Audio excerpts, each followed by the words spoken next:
All right, shalom, shalom. Shalom, shalom. All right. Let's see. Let's see how we sounding over here.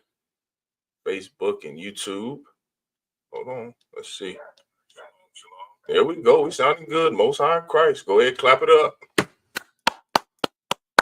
All right. Shalom. Yahweh Bashim Yahshua to all the brothers. Yahweh Shamar Alathun Bashim Yahweh to all the sisters. I'm priest and officer of 5,000 Malak, the camp leader here in Kansas City, Missouri, under commanding General Yahanna with the I.S.U.P.K. The Israelite School of Universal Practical Knowledge started out of 1 West 125th Street, Harlem, New York.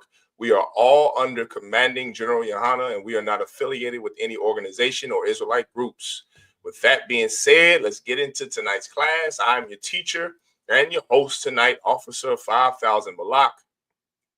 The number to the Kansas City School, just so you know, if anybody wants to know, it's 913-730-0659. Once again, the number here to I.S.U.P.K. Kansas City is 913-730-0659. All right, if any trooper, any young officer wants to come into this class and join this class, just hit me up and let me know on Messenger. I'll send you the link. All right. Tonight's topic is a heavy topic, a real good topic, I believe. We finished off with the terrible mothers on Sunday. How fitting, it was Mother's Day on Sunday, and we finished up with breaking down terrible mothers, terrible women, and how to be a better woman. That's the key to understanding life, is that in life, you want to strive to be better. You don't want to be the same. You want to be better every day. Your goal in life, no matter your age, no matter what sex you are, you should strive, or your gender. I should start saying gender so we don't get flagged. No matter what age you are, what gender you are, you should always strive to be better. Always strive to be a better version of you. Always be the best that you can be. That's in life, right? That's the truth. You're making a revolution in life. And so Sunday we went over terrible moms, terrible women, and how sisters can be better mothers. The key is not to stay a terrible mom your entire life or the entirety of your children's lives. The goal is to be a better mother, to be a better father, to be a better teacher, to be a better student. You understand? Master something, master medicine, master science. And today, that's the topic we're going into, is the irrational fear that we all have of science. Some way, somehow, right? I know what starts it. I mean, Salakia, I know what started it. Right? The start of our fear of medicine and doctors and needles and science. I know it comes from us being slaves. I know that's what started the fear was the Tuskegee experiment, which so many of our people are ignorant to. They don't really know what the Tuskegee experiment it was. You understand? But we're going to break everything down tonight. We're going to break everything down tonight in this class. If you have any questions, of course, that's what I need. If you have any questions, of course, you feel free to put those questions in the comments section. Make sure you like, share, and subscribe this channel, these pages, everything I.S.U.P.K. Kansas City, everything I.S.U.P.K. Make sure you like, you share, and you subscribe, please. Okay, we have the work of the Lord is being magnified in the earth. And that's just what the men above us and the men before us that came before us prayed to the Most High God for. That that the airways be open up, that the Most High God open up the airwaves and the cable access channels and the radio channels so that this truth can spread like wildfire through the earth. And here I am, just Lord allowed, doing my small part, the small brother that I am in this truth, doing my part to push this work of the Lord throughout all platforms so that everything can hear the truth of God, the truth of the Bible. You understand? From the I.S.U.P.K. under command of General Yahanna. All right. So with that being said, we'll go into tonight's class. Go ahead and clap it up. We'll go into tonight's topic. All right. If you have any questions, comments, check in for all of you young brothers and sisters who are trying to earn your Hebrew name. I know that's a rough deal there. That's a rough deal coming into the UPK, earning your Hebrew name for a young sister or brother. But it's well worth it. It's a lot of struggle and sacrifice to show you the kind of life that you're going to live when you come into this school. When you come into the truth, There's war, and you have to prepare yourself for that war and that battle. And this is the right place to do it. This teaches you how to do it for both brothers and sisters alike. This is Tobit. So right now we're going to go into the book of Tobit. All right. We're going to go to the book of Tobit. All right. Chapter 3 and verse 8. And I briefly went over this on Sunday as we were breaking down terrible mothers. I briefly mentioned this and I went over it and kind of broke it down. But I wanted to get into the book of Tobit and the sister, I believe her name was Sarah, that was plagued with the demon Asmodeus. I wanted to get into that very briefly this evening in the class tonight, because it shows our people the kind of the enemy that you face when you have irrational fears. Your irrational fear is a demon. Does everyone know what an irrational fear is? An irrational fear is a fear that is not warranted, right? There's a fear that is absolutely warranted, meaning that you should be afraid. There's a fear that comes with death. There's a fear that comes with losing a loved one. There's a fear that comes with an operation, right? There's you having an open heart surgery, a triple bypass surgery on your heart. There's a fear that's warranted. You should feel that fear. There's a fear that comes with losing. Listen, if you're a parent in today's time, you absolutely are afraid of everything that you put your child into. You put your child into an extracurricular activity, there's a fear that comes with that. There's a fear with just sending your child to school on the school bus. There's a rational fear, which is sending your child every day to school. You're afraid that some oppressor's daughter or son will shoot up the school and unalive your child. You're afraid that your child will be touched by a teacher. There's a fear that comes with being a parent. That's love. That's rational. A fear that comes with, losing a loved one. A fear that comes with death. You're afraid to die. That's rational. That's a rational fear. It's understood. It's understandable why you would have that fear. Irrational fear is something that it's unwarranted. There's no reason for you to be afraid. Like medicine and science, something that's proven. There's no reason for anyone to be afraid of medicine and science. It's absolutely irrational. Everyone understand, because there's years of studies that have been done to prove what science and what math and what, they back up. It's proven. It's a proven fact. Like 1 + 1, right? There's a reason why those people who go to school to be a doctor and scientist go to school for so long. So that's irrational for you to be afraid of the vaccinations, for you to be afraid of vaccines, for you to be afraid of needles at the hospital. It's irrational. And so we're going to break down that demon. We're going to break down how to fight demons. We're going to break down that demon of this is something that comes over you that you have to fight. It's the same with any demon of anything. It doesn't just have to be fear. It could be anything. You understand, the demon of the lust to buy prostitutes, the demon of the lust to be a whore, the demon of demons are everywhere and they're all over you. You understand? And that's why it's so important when you come into the truth, you learn how to fight those demons.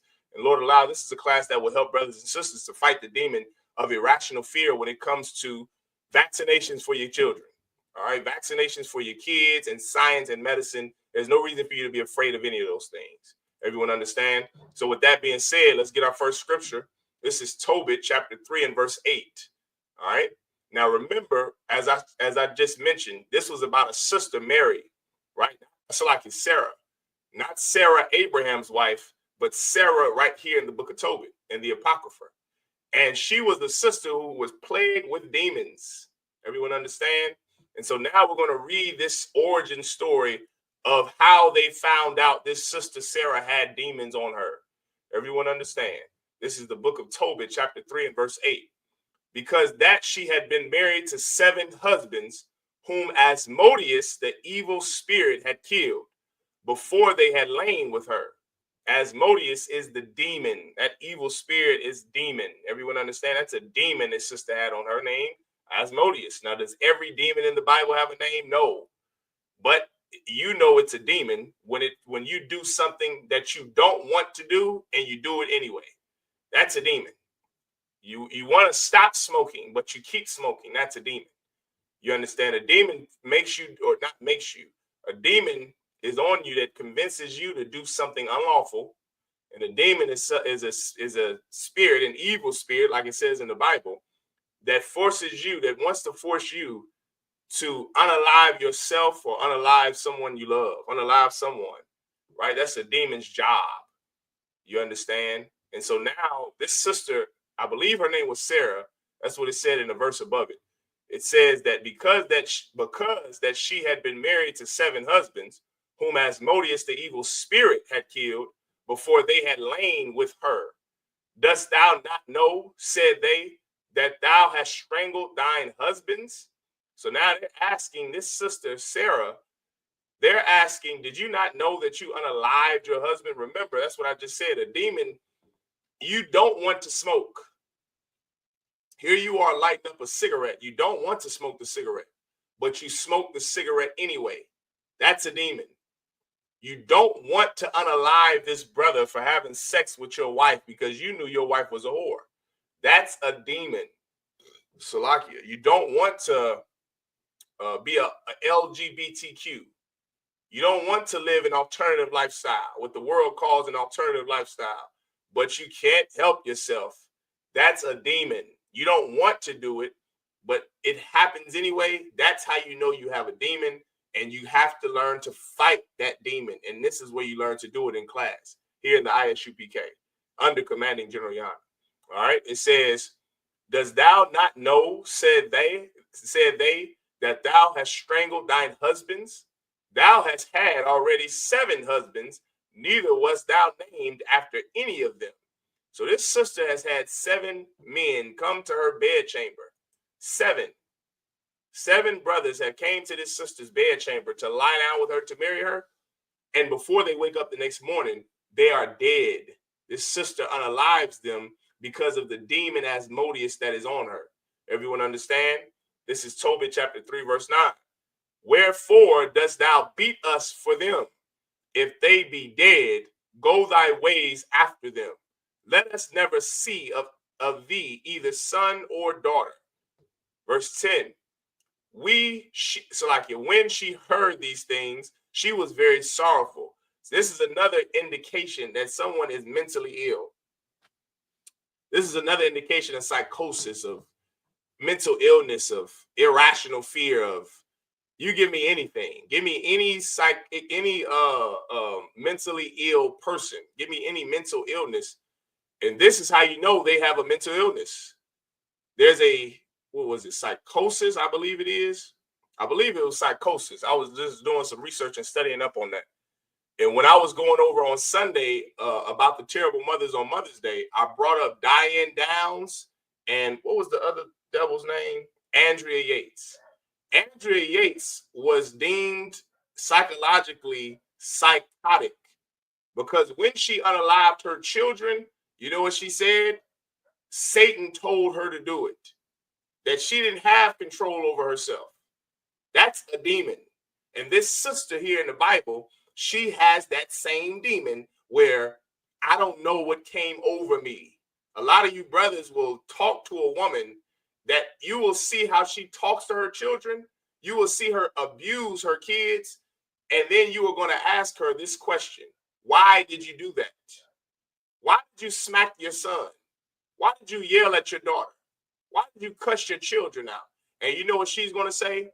That same old trope. They always say, I didn't know I did that. What? I did that? I didn't know. That's a sister with a demon on her. She doesn't even know what she's doing. Here she is beating her children, allowing that boyfriend that she pranced around her kids to molest her children. And she years later, is not going to even remember because she had a demon on her, because she has a demon on her. And so many brothers and sisters alike have demons on them, just like that. Well, you don't even know what the hell you're doing. Schizophrenia, paranoia, bipolar disorder. You don't know what came over you. That's a demon, brother. And that's something you're going to have to fight when you come into this school. When you come into the truth, you're going to have to fight those demons. Everyone understand? So that this is the sister with Asmodeus on her.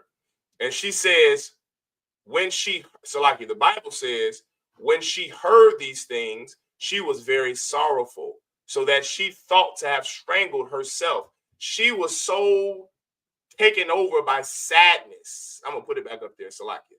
She was so overtaken by sadness that she thought to unalive herself. That's another thing about a demon. It will drive you to the point of depression, which is a terrible demon. Constant sorrow, constant sadness. She didn't even know she unalived these 7 men because of the demon on her.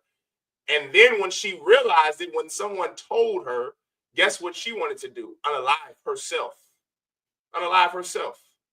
And we're going to go into a story tonight that just shows, along with the irrational fear you have of medicine, this is what is on so many of our people.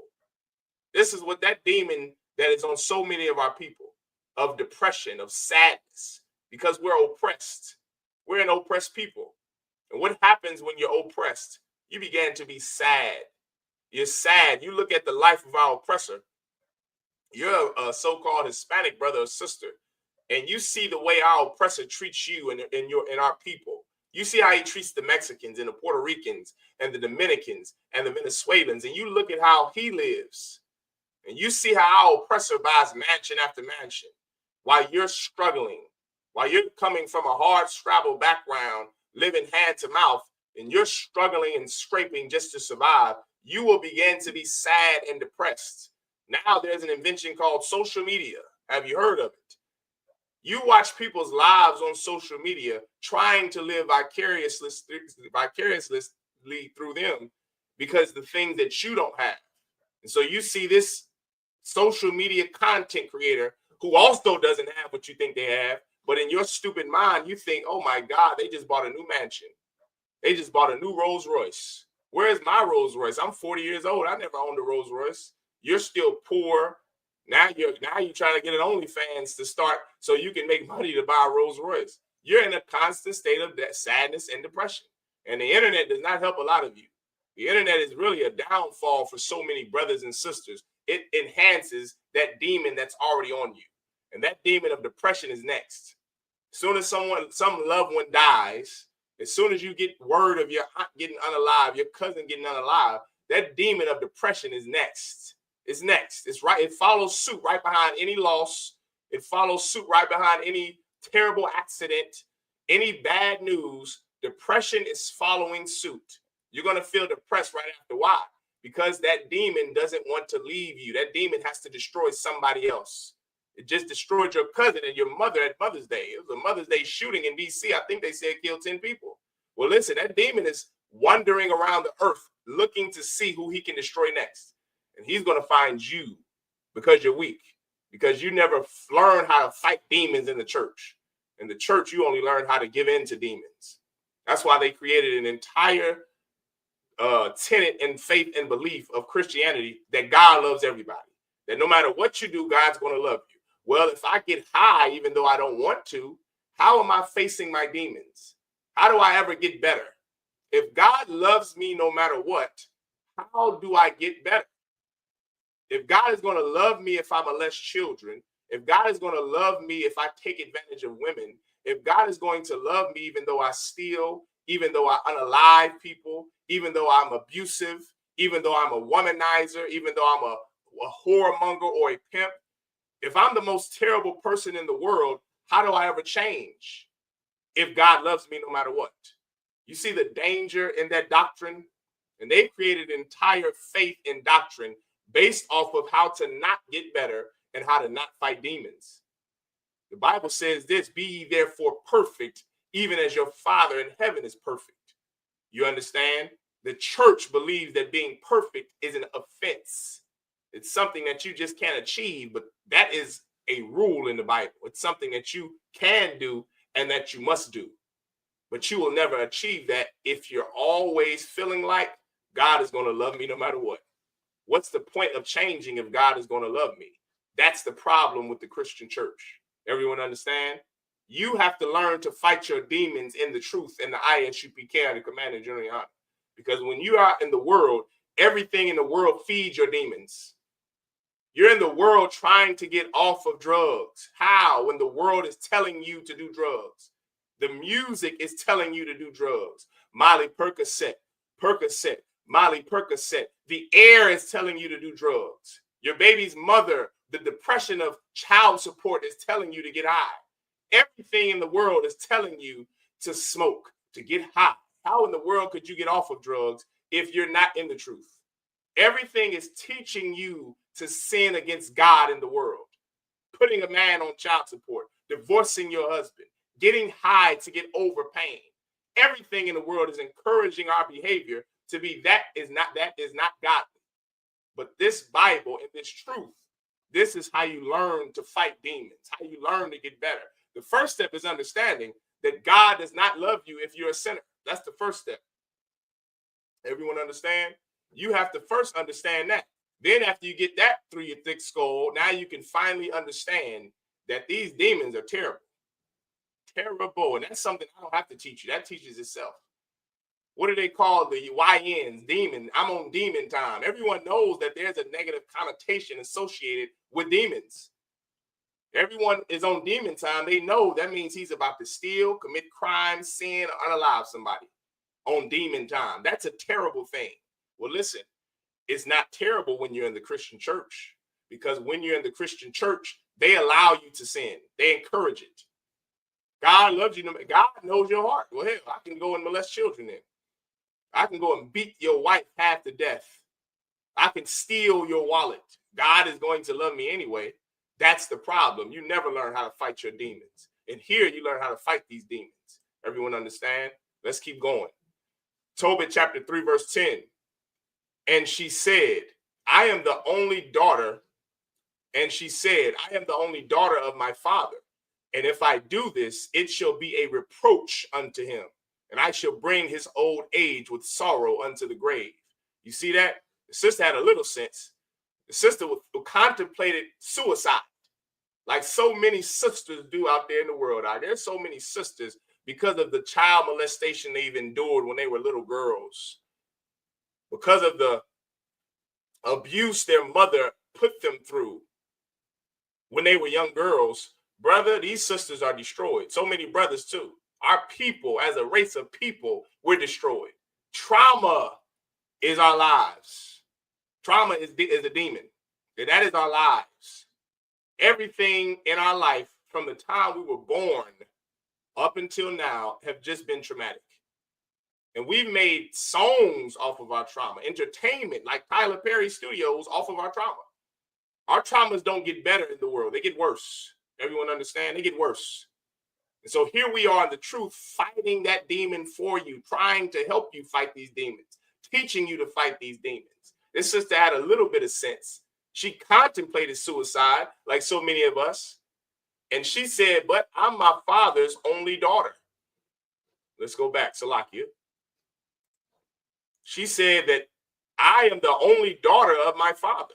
And if I do this, it shall be a reproach unto him. This will tarnish his reputation. And I shall bring his old age with sorrow until he's already an old man. I shall bring his old age with sorrow unto the grave. Do I want to unalive my older father because of my stupid decision to unalive myself? That is the contemplating. And listen, you know what's so heavy about this, Tobit, what we're reading? This is showing you the conversation. This is how demons operate, brother and sisters. This is what goes on. That demon, Satan, is telling you, you know, you could just get high one time. It ain't going to matter. You could just go ahead and get high. And here you are contemplating to yourself, but now I can't get high. I can't do that because if I do that, then I've sinned and I know sin is wrong. What the hell? God knows your heart. Just get, you see the contemplating is the demon. You're going back and forth in your mind. You're trying to battle that demon, which is good. It's good. What's sad is when you just give in to the demon. When you say, oh, what the hell? Go ahead and fire this blunt up. What the hell? Let me just go rob a few more cats to get a few more. Let me sell some more dope so I can pay for these diapers. When you just give in or succumb to the demon, you lost. But the contemplating is good. You need to go see a priest in the I.S.U.P.K. and you tell them, this is what I've been contemplating. I had this sister, oof, she unalived 7 brothers that were going to be her husbands. that were her husband. She laid down with them in the bedchamber, woke up, and they were dead. You ain't as bad as she was. You understand? Your demon is just getting high and lust. That's your demon. Sisters, your demon is wanting to leave your husband for God knows what reason. For what do they call it? Irreconcilable differences. That's why you want to leave your husband for irreconcilable differences, whatever the hell that means. You have the demon to want power over your husband, sis. That's your demon. And brothers have a demon of lust. You look at that man's wife and you want to have sex with her. Contemplating is a good thing, but the problem is because of religion, you end up succumbing to the demon anyway. You understand? You end up succumbing to the demon. But this is at a time where our people had rulership where we lived, somewhat. You understand? It wasn't like in America. This was at a different time in Tobit, the 3rd chapter. We were fighting the Greeks. You understand? Fighting Antiochus, that wicked Grecian king. We were fighting against the Greeks, man. And we were fighting to keep our laws. And so you still had good brothers and sisters who were raising their families up with the law. It wasn't like now. Now in America, no one keeps the law. Everybody follows America. No one follows the God of the Bible. No one follows the God of our forefathers, Abraham, Isaac, and Jacob. You follow your own lust, your own heart, your own mind. Not at this time. And so because of strong fathers that raised their daughters up and sons up in the truth the best they could, this sister had a little sense to understand, I will bring shame on my father in his old age if I commit suicide. There has to be a better option. And that's what is so powerful for our people to understand, is that there is something called hope, brothers and sisters. You have hope. You don't have to contemplate. You don't have to put a noose to your neck or a gun in your mouth. There's hope for you. The grave cannot honor God. There is nothing better than to be alive. You have hope. Just slow down. Just relax. Calm down. Everyone understand? Let's keep going. Then she prayed toward the window and said, Blessed art thou, O Yahweh, my power, and thine holy and glorious name is blessed and honorable forever. Let all thy works praise thee forever. This sister had some sense, man. She had a demon on her, yes, but so do you. But you don't even have the sense to pray to the Most High God of your fathers. She said, Oh, Most High, my power. She's praying into this window. She's facing this window. And she said, Blessed art thou, O Most High, my power, and thine holy and glorious name is blessed and honorable forever. Let all thy works praise thee forever. She contemplating this suicide, and she said, Nah, man, I can't do it. Number one, she honored her father, which is a powerful lesson to teach Black and Hispanic men and women, to honor your father. You understand? She honored her father so much, she said, if I alive myself, that's going to bring shame, reproach on his name in his old age, and I'll bring him down into his grave. That's called, she thought of her father. She honored him. You understand? That's love. So she loves somebody, and she knows someone loves her. Yes, she has a demon. Yes, this demon caused her to unalive 7 men. But guess what? There's hope, brother. There's hope, sister. Do you suffer with drug addiction? Sure you do. Do you suffer with the lust to have sex with whores or promiscuous women? Sure. Are you a sister with the demon of being a promiscuous woman? Sure. But is there hope for you? Yes, there's hope for you. Precept. Whosoever. Let's get that now. You understand? We'll come back to Tobit. Let's get that now. You understand? Because so many times our people think John 3:16 is for our oppressor. But this is what John 3:16 means. Fine, let's go to 3 and 16. This is John chapter 3, verse 16. Give me 1 second. I'll pull it up on the screen.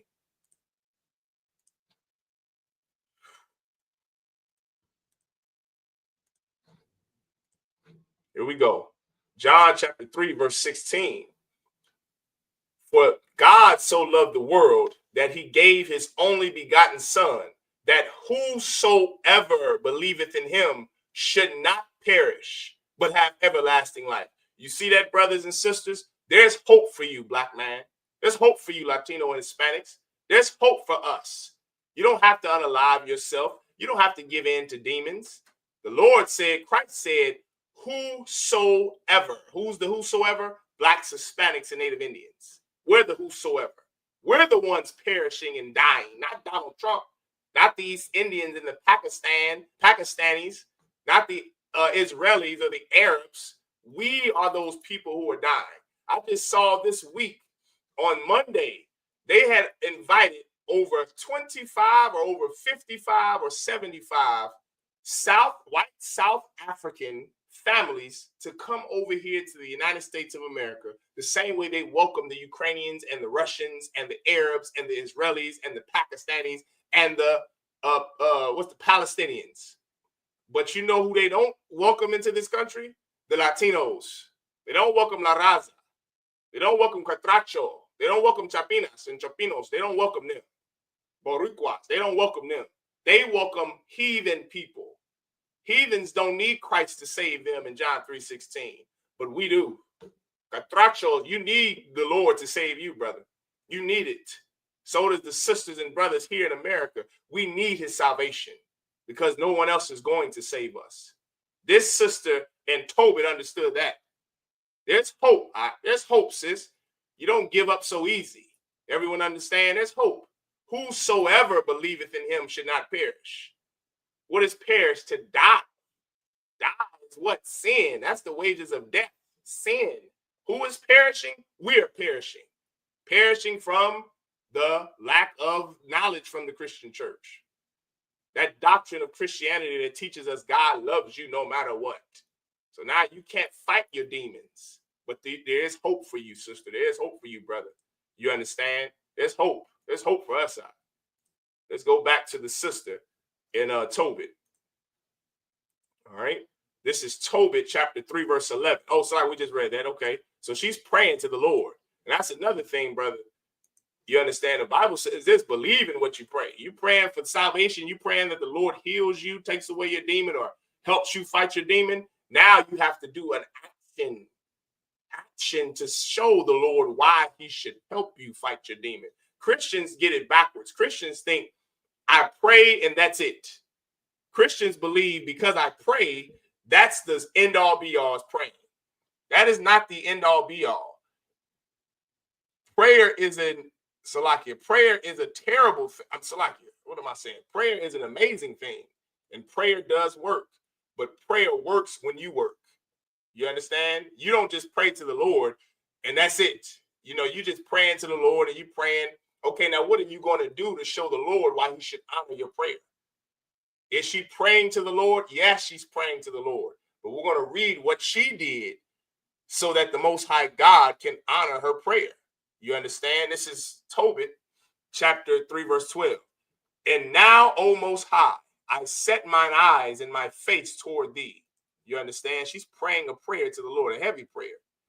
And say, take me out of the earth, that I may hear no more the reproach. What is she praying for? Death. That's what she's praying for. She's praying to be taken out of this earth.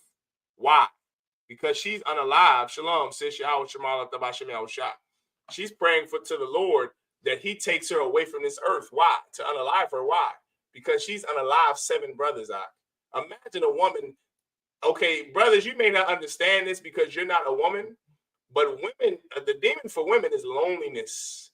It is a terrible thing to be lonely as a woman. Salakia. You got some mother or some older woman, some sister in her 30s, 40s, she's lonely. That's a terrible thing. She's got a box of roses next to her bed to warm her up at night. That's a rough thing. Sister, if I was you, I would come in here into the UPK and get a hardcore One West priest and prophet of God under Commander General Yahanna. Get you one of Commander General Yahanna's soldiers. We will fill you up and listen. We will hold you, sis. A brother here is going to touch you, sis. He's going to hold you and love you, and he's going to be with you and cure your loneliness. He's going to give you that thing that cures that loneliness. Sisters in the world are lonely as hell. Imagine being a sister. She's lonely. She's buried 7 brothers, but she's unalived them all because of the demon, and she didn't even know it because she has a demon on her. And now she's lonely. And listen, loneliness will drive a woman into depression. These sisters you see out here are frustrated. I'll tell you why they're so frustrated. They're sexually frustrated out. So I hope you ain't got the kids watching. These sisters out here are sexually frustrated. They need a man. They need a brother to give them the thing they need. The problem is they'll have a man come over there and give them the thing they need, but he'll leave because you're such a terrible person that he can't stay with you past sex. He has an orgasm and he's leaving. You're such a terrible woman who desires power instead of being contrite. And so now a man can't live with you. He's going to leave you. And every man you get with is going to leave you. You understand? This is bad for sisters out in the world. I advise all sisters. I tell my physical sisters in the world, you girls need to come in here in the UPK. You understand? Come in here in the UPK and get you a hardcore One West brother because they will cure your loneliness, sis. You understand? You won't have to be lonely anymore. And so this sister here is lonely. This sister Sarah and Tobit. And she's praying to the Lord that he unalives her because she's unalived these 7 men. Imagine losing 7 husbands to your hand. You understand? You had 7 husbands and you unalived every last one of them because of this demon you have on you. Now, what is this demon? It's a mental illness. She has a mental illness like some schizophrenia, like a lot of those sisters out there in the world has paranoid schizophrenia, psychosis, multiple personality disorders. That's why you see sisters twitching and shaking, and sisters got so many demons on them from having sex with so many men in the world, from the past traumas of childhood. Sisters are full of demons. There's a lot of those out there, brother. You better be careful. You better be circumspect when you choose a wife. There's sisters out there, brother. They will unalive your children, like Andrea Yates and Diane Downs. Everyone understand? Let's keep going. Thou knowest, Lord, that I am pure from all sin with man. So here, this sister, brother, once again, she's praying this prayer to the Most High. Now I'm going to skip ahead just a little bit. We'll read verse 15 and I'm going to skip ahead so we can get to Tobias. Tobias was the brother who solved her problems. I pray y'all understand out there. That brother Tobias was a hardcore One West, hardcore brother who solved this sister's lonely problems. And he did it in a way where he used science and medicine. And that's what I want to get to. All right, so we're going to read this and then we'll skip ahead. So now this is Tobit chapter 3, verse 15. And that I never polluted my name, nor the name of my father in the land of my captivity. I am the only daughter of my father. Neither hath he any child to be his heir, neither any near kinsman, nor any son of his alive, to whom I may keep myself for a wife. My 7 husbands are already dead, and why should I live? Y'all hear that? That's the loneliness, man. Why should I live? The 7 men, brother, imagine a woman. Okay, now it's not hard to imagine because women go through husbands like you go through Jordan's shoes. You buy a new pair of Air Jordan shoes, the next year you get a new one. That's how women nowadays go through husbands.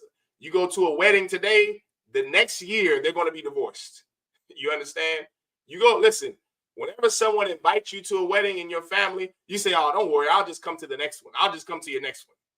That's how often weddings happen with these Black and Hispanic women. They cannot keep a husband. Divorce is more prevalent than marriage.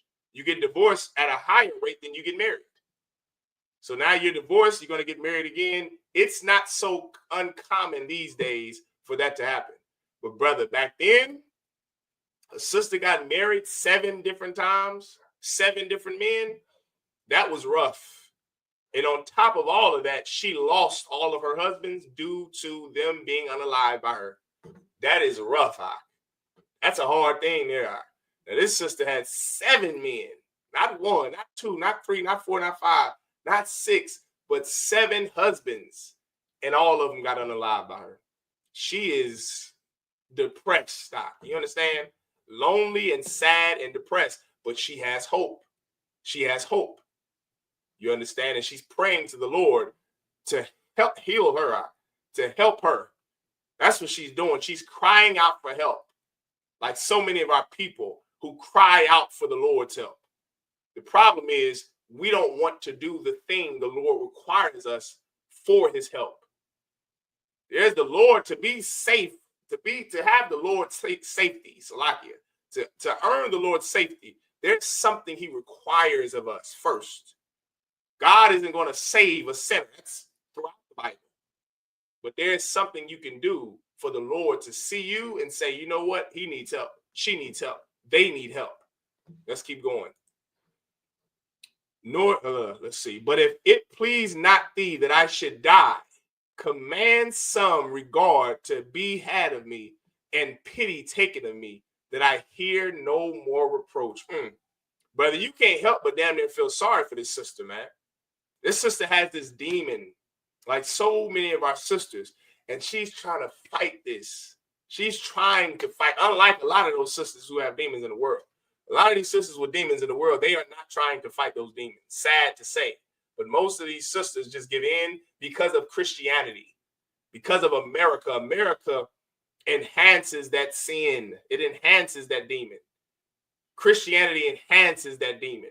So now instead of you trying to fight that demon, now you just get into it. But this is at a time, brother, where you had hardcore Black and Hispanic men, even though we were in captivity, still teaching their children the laws of God. Still, thanks to Maccabees, thanks to Judas Maccabees, thanks to Phineas and brothers in Maccabees and in the Apocrypha who fought against the Grecians, fought against fought against Antiochus the king. They were fighting for what? So that we can keep our laws. So that way our children can grow up with the laws, statutes, and commandments of the Lord. So this was a sister who had that from her youth. She learned from her hardcore Black and Hispanic father, this is what a woman's supposed to be. This is the laws that we are supposed to follow. This is the God we pray to. This is our language. Everyone understand? She had that. So she's doing the best she can. She unalived these 7 men, her 7 husbands. She's going to prayer. She's asking God to have pity on her. That's key. There's something, brother, called being contrite. Sisters should look that word up. I'm going to name a sister that one day. It's a lot. I'm going to name a sister contrite. What is contrite in the Hebrew? I'm going to ask Officer Hazaha. I forgot to look it up before tonight's class. I forgot what it was in the Hebrew, contrite. That's a beautiful thing for a sister, to be broken and contrite and just in need of someone to save her. Some gallant brother to come and save her. That's a beautiful trait in a woman, to be contrite. This sister is contrite. She's given up. She's damn near on the brink of giving up. But she knows the God of her forefathers will hear her prayers. Everyone understand? Let's keep going. So the prayers of them both were heard before the majesty of the great power of the Most High. You understand? Let's keep going. I'm going to get to Tobias now. Everyone just bear with me. Oh, let's go. Let's get to Tobias. All right, so Lockie, just bear with me. Yeah, here we go, right here. Here we go. Okay, here we go. This is Tobit chapter 4 and verse 2. And said with himself, I have wished for death. Wherefore do I not call for my son Tobias, that I may signify to him of the money before I die. So this was the father, I believe Ragul was the brother's name, his dad's name, or the brother's name. It was her father, his father. But her father went to his father, and this brother had Tobias, a son, to give to his daughter, right? So this is where we are right now in the story. Okay, so now this is verse 3. And when he had called him, he said, my son, when I am dead, bury me, and despise not thy mother, but honor her all the days of thy life, and do that which shall please her, and grieve her not. Okay, we're going to skip ahead just a little bit. Remember, my son, that she saw many dangers for thee when thou was in her womb, and when she is dead, bury her by me in one grave. That was also another common tradition amongst us. A common tradition is when we die, we want it to be buried with amongst our loved ones in our family. You had a rib or 7 ribs or 18 ribs, all of you want to be buried together. It's honorable. You understand? Funeral is not our culture. That comes from the Romans. That word funeral is to burn. And they would burn the body. What you today call what you put the urns, what do they call it? Being cremated. What you call being cremated, that's an actual funeral. fuel, that's to burn, and that's not our culture because it's not honorable. We salt the body. There's ancient Hebrew oils, ancient Israelite oils we pour on the body. Then we cover the body. We wrap that body up, put salt so that it preserves the body, and then that body goes into the ground to feed the worms. But that spirit lives on. That is our culture. You understand? And so it was also our culture to want to be buried amongst your loved ones, to be buried amongst your wives or your children. It will be like in your will. It will be a request that you would tell your oldest son or whoever was the heir to your family. Put me here in this land. Like how Jacob did. When Jacob died, he said he wanted to be carried to the land of, was it not Goshen? He wanted to be carried, I think it was. He wanted to be carried to the land where his wives were buried. And that's where he wanted to be buried. That's our custom or our culture. Everyone understand? Let's keep going. This is verse 5. My son, be mindful of the Most High, our power, all thy days, and let not thy will be set to sin or to transgress his commandments. Do uprightly all thy life long, and follow not the ways of the unrighteous. Y'all see that? Tonight is the Wednesday night law class. This is my job tonight, is to teach you how to keep the laws of God. By any way I can, teach you how to change your life by keeping God's commandments, keeping his laws, by not being set to sin, by not following the ways of the unrighteous. It is so very hard in a land that is unrighteous to not be unrighteous. I understand. I totally get it, right? You see your mother got divorced. You see your grandmother got divorced. Your cousins get high. Your father got high. Who would think that you wouldn't get high?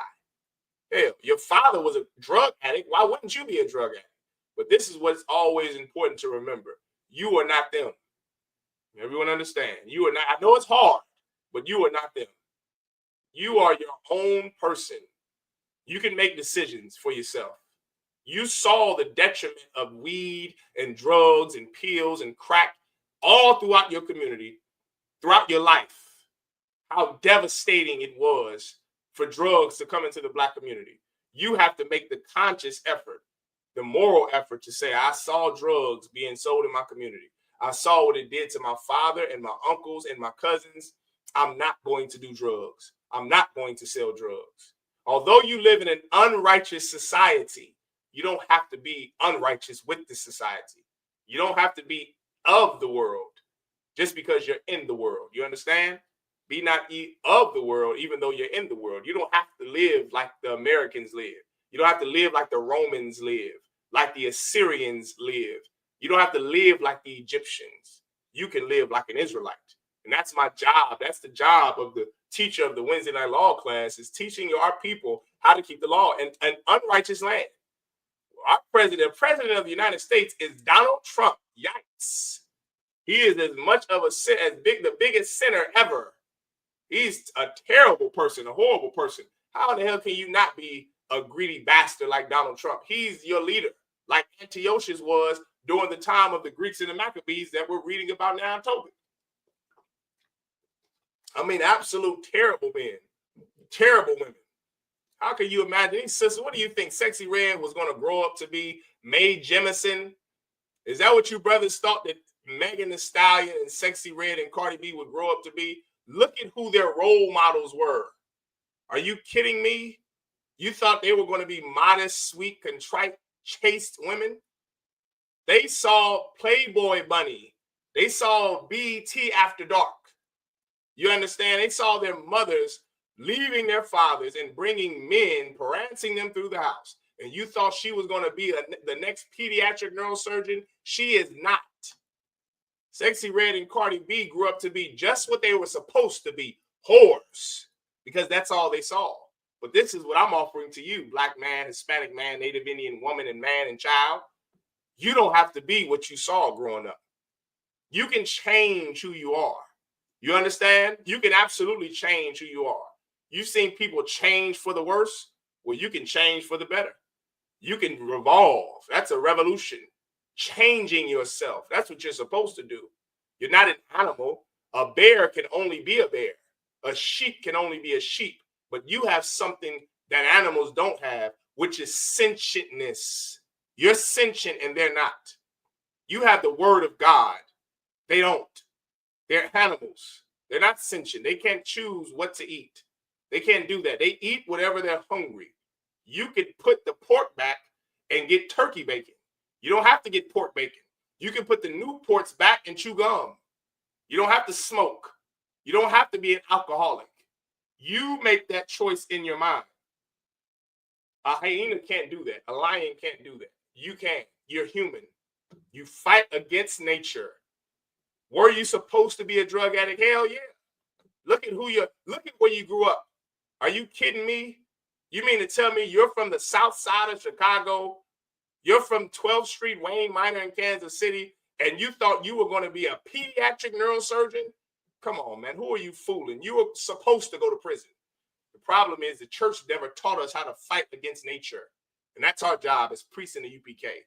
We're teaching you how to fight against your natural carnal lust. Fight against carnality, your flesh. Do you want to have sex with that big booty whore? Yes, you do. It's carnal, but you don't have to do it. And that's the key to understanding keeping the laws of God. You don't have a choice but to keep the laws of God. That's what you have to always remember. If you don't keep the laws of God, death ensues. Now, if you're comfortable with death, then be my guest. Keep getting high, I guess. I guess you're comfortable. Now, listen, when Tyree Nichols' unalivers, those 3 black cops were found not guilty and acquitted from all of the crimes and charges, every black, Hispanic, and Native Indian I knew was upset. When next time you pick up a Newport, be just as upset as yourself for having part in Tyree Nichols being unalived. When Sandra Bland was unalived with a shopper's bag in the back seat of a cop car 10 years ago, I don't know a black or Hispanic that wasn't upset. When Trayvon Martin was unalived by that devil George Zimmerman, I don't know a black or Hispanic who was not upset. Well, listen, when you go to have sex with that prostitute, brother, remember you killed Trayvon Martin. Just remember that. Hey, shalom, mighty man. Hey, Kalawan, if you want to jump on here with me, you message me out and I'll send you the link if you want to jump on here with me out. You understand, Kalawan? Shalom, Yahanna. Trooper Kalawan, give him a hand. You understand? Most High in Christ. Okay, if you want to jump on the Kalawan, I'll send you the link so you can jump on, mighty man. All right. That way you can physically be here in class with me. All right. With that being said, let's keep going. All right, we're in the book of Tobit, of Kalawan, the book of Tobit. Oh, here we go. My son, be mindful. Okay, did we read this? My son, be mindful. Yeah, we read that. So there we go. Keep the laws of God. That's the point. Don't be unrighteous because you live amongst unrighteous people. That's the whole point. All right, I think I broke that down plain. Don't sin. Is it tempting to sin? Hell yeah. Everybody is tempted. Christ was tempted. But you don't have to give in to your temptation. What is that temptation? A demon. That's what you always have to remember. That's a demon that you don't have to succumb to. You fight it. Fight it. And this is the class, and this is the school, and this is the truth. The only truth, and nothing but the truth, where you're going to learn how to fight demons. Anywhere else, you're going to learn how to succumb to demons. Hell, the Christian church welcomes demons. Everyone understand? This is Tobit chapter 4, verse 6. For if thou deal truly, thy doing shall prosperously succeed to thee, and to all them that live justly. Okay, now I'm going to skip ahead now. For time's sake, I'm going to skip ahead. I'm just going to give you the science, because that's what we're going into. Where do I need to go?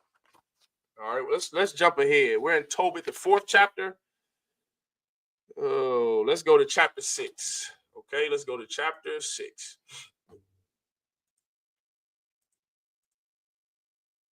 All right, here we go. This is what we need right here, brothers and sisters. Let's go to Tobit chapter 6 and verse 1. All right. This is Tobit chapter 6, verse 1. And as they went on their journey, they came in the evening to the river Tigris. Okay, no sweat, mighty man. I see your text message. No sweat out. Brother said he had a slave. No sweat. Whenever we teach class, Kalawan, you want to jump in, me or I.S.U.P.K, you just ask for that link.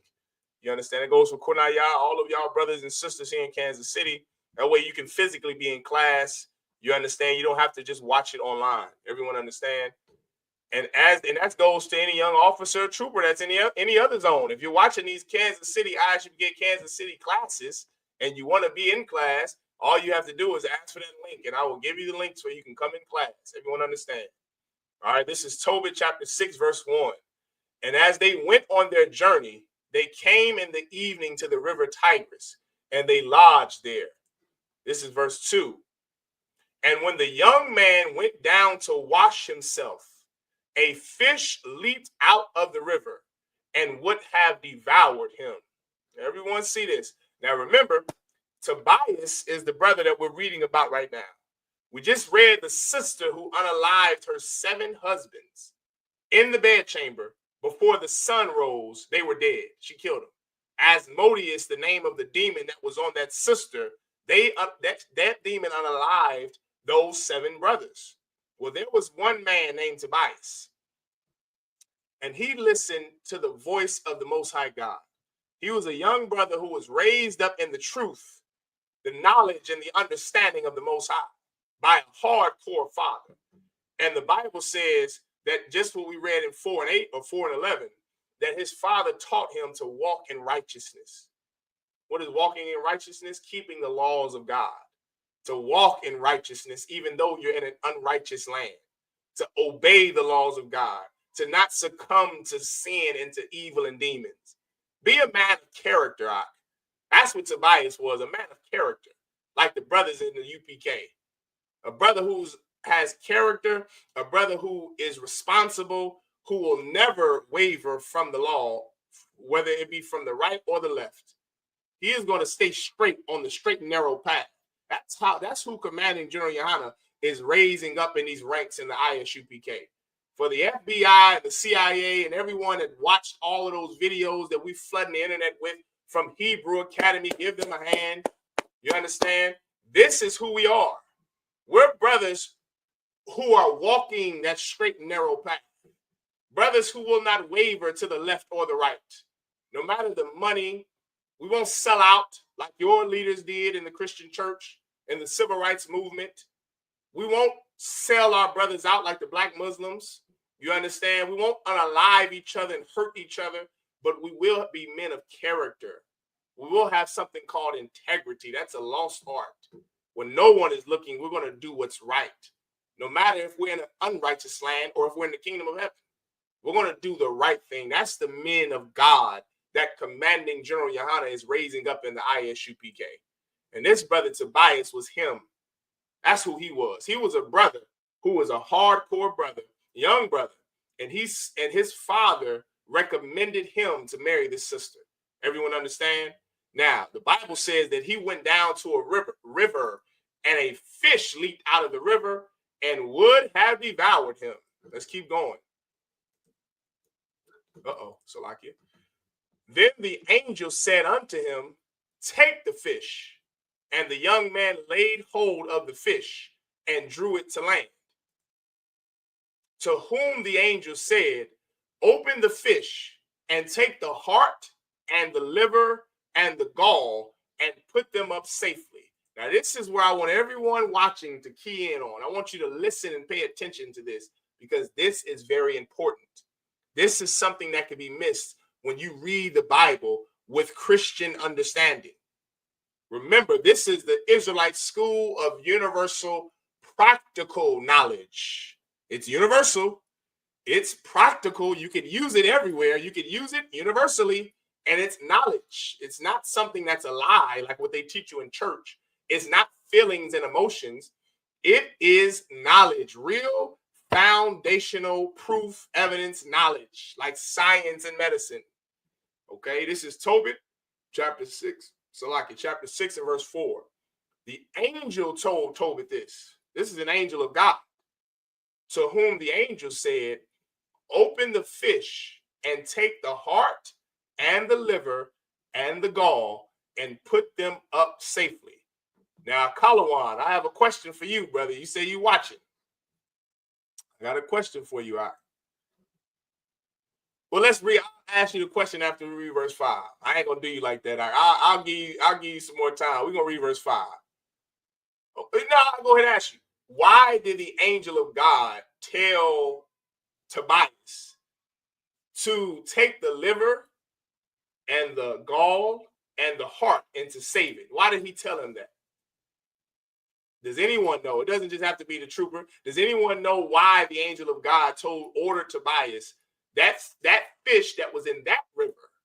He told him to get the heart, the gall, and the liver and to save it. The sister that's watching, the brothers that's watching. Anybody know? Does anybody know the reason why the angel of God told Tobias to get that liver, that heart, and that gall and save it? Does anybody know? I'll give you about 5 more seconds as I take a drink of water. Someone answer this question. I'll see how much you've been studying in your off time. Does anybody know? Answer. Someone answer. Don't all speak at one time. You understand? I got viewers on here watching. Kalawan, do you know? The brother said he had a slave, no sweat. You understand? Let's keep reading. Let's keep going. This is verse 5. So the young man did as the angel commanded him, and when they had roasted the fish, they did eat it. Then they both went on their way till they drew near to Ecbatane. No, that's not it. The brother said, is it because we do not eat those parts? Lie. Remember, if it's a lawful fish, if it's any lawful animal, you can eat the parts of any lawful animal. You understand? You can eat the heart of a chicken. You can eat the heart of a cow, the heart of a bison. You can eat the liver of the chicken. They call them gizzards. They have chicken gizzards, and you can eat chicken livers. I love chicken gizzards and livers. You understand? You put that G sauce on it from Go Chicken Go on 7th Street, brother, you got you a meal. With a dinner roll, come on, Doc. We from the South. You understand? Old Southern Judite. We eat gizzards and livers and fried everything. Everyone understand? So yes, no, that's not the reason why, because you can eat any part of a lawful animal, Doc. But we're going to keep reading the Kalawan. Don't worry, don't sweat it, Doc. It ain't no sweat. You know what I mean? Who would know something like this? Because when you're coming into the truth, and you're reading the Bible from a Christian's point of view, you're going to miss so much in the Bible. And that's the problem with the Christian church. The Christian church doesn't teach our people how to comprehend what they read. It's not practical in the church. The church is not practical. The UPK is practical knowledge, where you're going to learn how to apply what you learn to life. The Bible is not fairy tales. So get whatever you're thinking out your head. You're thinking it's something to do with fairy tales and some arbitrary reason. It's not. It's a real reason why the angel of God commanded Tobias to save the gall of that fish, the heart of that fish, and the liver of that fish. It's a real reason why. It's a practical reason why. We're going to get to it in just a second. Okay, it said the young man did as the angel commanded. We read that. All right, let's keep going. Verse 6. Then the young man said to the angel, Brother Azarias, to what use is the heart and the liver and the gall? So this is my question. Why did he have him save the heart, the liver, and the gall of that fish? You're about to get the answer, Kalawan. Remember, Tobias asked the same question. Why did you have me save this gall and this liver and the heart? This is verse 7. And he said unto him, touching the heart and the liver, if a devil or an evil spirit trouble any, we must make a smoke thereof before the man or the woman, and the party shall be no more vexed. Kalawan, break that down for me, if you're still watching, Kalawan, break that down for me. The angel of God answered. The brother said, Tobias asked, why did you have me save the liver, the gall, and the heart of that fish? We ate the fish, but you have me save those specific organs. Why did you have me save those specific organs? I'm going to give you a second. Kalawan, are you still with me, Kalawan? What does that mean? Sisters and brothers. It don't matter if it's a sister, you can answer too. If it's sisters on there watching, sisters, brothers, anybody can answer the question. What is happening here? The angel of God answered Tobias, and he said unto him, touching the heart and the liver, if a devil or an evil spirit trouble any, we must make a smoke thereof before the man or the woman, and the party shall be no more vexed. What is happening here? Someone break that down for me. Break it. You still there, Carlo? Okay, I see you say you still there. Now break that down for me. Someone break that down. Anybody?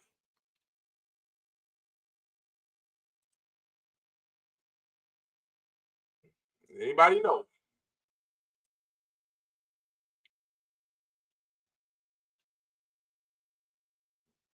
Kalawan, you know? Sisters that's watching, does anybody know? I'll read it one more time and give you a chance to answer. Okay. Tobit chapter 6, verse. Remember, just remember what the story is. Okay, Kalawan, you close. The brother said, is this an offering? You're close. Okay, you're very close. You're walking down the path. You're on the street.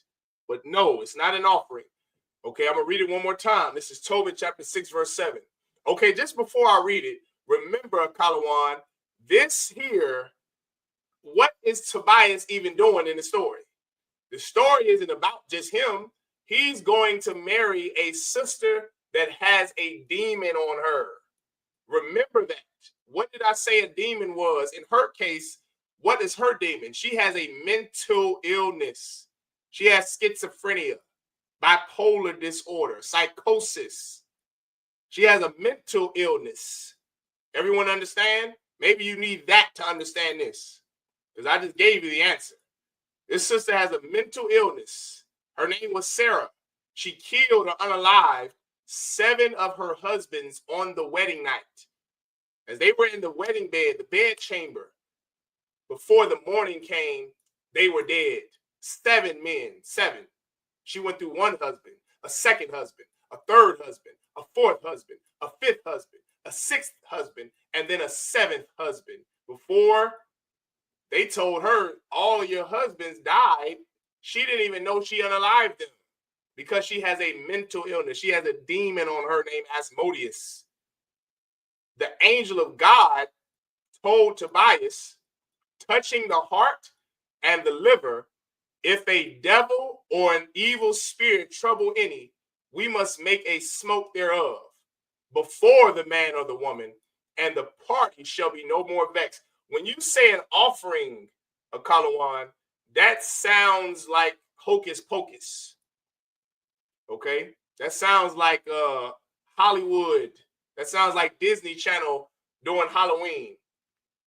Okay, give the brother a hand. The brother said, so he's casting out demons. Okay, how is he casting out demons? How is he doing it, Akalawan? How is the heart and the liver and the gall of this fish casting out demons? And before you say with the Lord's help, of course, everything is with the Lord's providence. So yes, but I'm almost giving you the answer. How is he casting these demons out of this woman with the gall, the liver, and the heart of a fish? How is he doing it? You said he's casting out demons. Yes, that's true. This is going to cast out her demons, but how is it casting out? What is this? It's a word I need. Maybe you need to look at the title of tonight's class, and then that'll give you the answer. Okay? It's a word I need.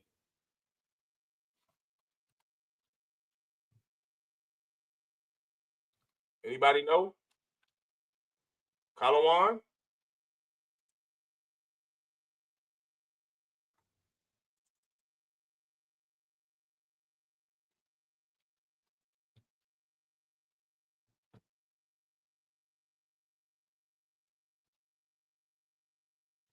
Does anybody know?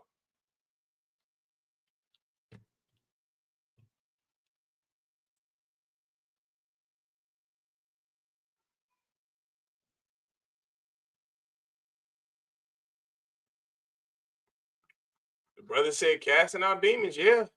Yeah, Kalawan, he's casting out demons, but there's something else. I'm going to keep reading on. I ain't going to give y'all the answer just yet, because this goes right into my topic. So I ain't going to give you the answer just yet, but let's keep reading, all right? Let's keep going. This is verse 8. As for the gall, it is good to anoint a man that hath wit that has whiteness in his eyes, and he shall be healed. Come on, man. Give the brother a hand. Damn right, Kalawan. The brother got it. The brother said a form of meds, a form of medication. Yes, Kalawan. Well done, warrior. Absolutely well done. Yes. This is not a form of, this is medication. What the angel of God is having Tobias do is called science. It's science, Hakim. It's not, don't think of the Bible like Christians do. Well, he's got this heart and the liver and the gall, because it's like how these sisters in the world of Kalawan, you see these weird sisters, they got these crystals and rocks, and they burn sage, and they think sage is going to cleanse their vagina of all of the men they've had sex with. They think burning sage is going to get rid of demons magically. It's all magic in the world. That's pseudoscience. That's what that's called, pseudoscience. That's a bunch of garbage, and it means nothing. Burning crystals, burning sage, and wearing crystals is just like water baptism. You are a whore before you got baptized. You're a whore after you get baptized. You're just a wet whore. It's pseudoscience. It doesn't work. It's just a symbol in your mind to make you think that what you're doing is going to be useful, and it is a waste of time. Just like going to the Christian church is a waste of time. All of that sage burning you do, it does nothing. Sage is what you put on chicken, young sister. That's the reason why these sisters can't cook a Kalawan, because they're burning the what do they call the KFC? The 57 herbs and spices, the 37 herbs and spices that you're supposed to be frying that chicken with, sis. That's what you're burning, that you think that you're keeping an old man out or some old demon away. That is garbage, sis. You put that sage on chicken, you put it on some mashed potatoes, and you have a good dinner. But sage is not to be burned. To spirits don't go away because of sage. You're just a lunatic like this sister Sarah, who had a demon on her. You're a lunatic. You have schizophrenia. That's why you burn sage. You're a goddamn lunatic. Well, listen, the Lord is not a lunatic. God, in his infinite wisdom, he knows how to get rid of demons out. You understand? And this angel of God that was sent to Tobias, he told Tobias to get this specific fish out of the water. That fish had a liver, gall, and heart. And they are medications. Do you understand? They're medications, not sage. Sage is not a medication. That's a herb and a spice. Crystals and rocks. Let me break women's hearts with that too, Kalawan. You sisters that put those crystals and those rocks on your skin, it's really not doing anything to your skin. Copper and rocks and sage, it's nothing. It's just like the astrology. I'm a Cancer. That means I fight. I'm a Libra, so I give good head. I'm a Aries. That means I got good vagina. That means my vagina gets extra wet. You're a whore and you're stupid as can be. That is nothing. That is another way. You know what we should look up, Kalawan? Anybody out there can feel free to look up who owns those copper mines and those rock mines that these silly Erykah Badu, I wear copper and burn sage, lustful whores get their copper and their sage from. Let's see if a black woman owns those copper mines. That copper you put on your skin that you think you're cleansing your blood. I heard some sister when I was in the oppressor's military. Kalawan, did you know about women in the oppressor's military? In specific, in Esau's Navy. I was in the oppressor's Navy. And I won't forget I met this sister. She was a bad sister, brother, but she was a lunatic. I got the hell away from her as fast as I could. She used to wear these copper beads, whatever, wristlets, bands. And she would have this copper on her. And I asked her one day, what do you wear that copper for? And she told me, oh, I wear this copper because it cleanses the blood and it opens up the third eye. She was one of those conscious community lunatics that Captain Tazariak destroyed. She was a conscious community lunatic who opened her legs for everybody on that goddamn boat. Her legs were open for everybody. and she wore copper that's supposed to cleanse your blood. Listen, I pray that sister is watching this class today. If that sister was watching this class today, I would tell her, take off all of that copper and close your legs. Closing your legs cleans your blood, not copper. You allowing all those men to have sex with you. That's what gives you HIV. That's a real blood disorder. AIDS, herpes simplex, HPV, human papilloma virus. You having sex with the whole entire command, but you think that copper is going to cleanse your blood. You're a lunatic like this sister Sarah in the book of Tobit, full of demons and schizophrenia and psychosis.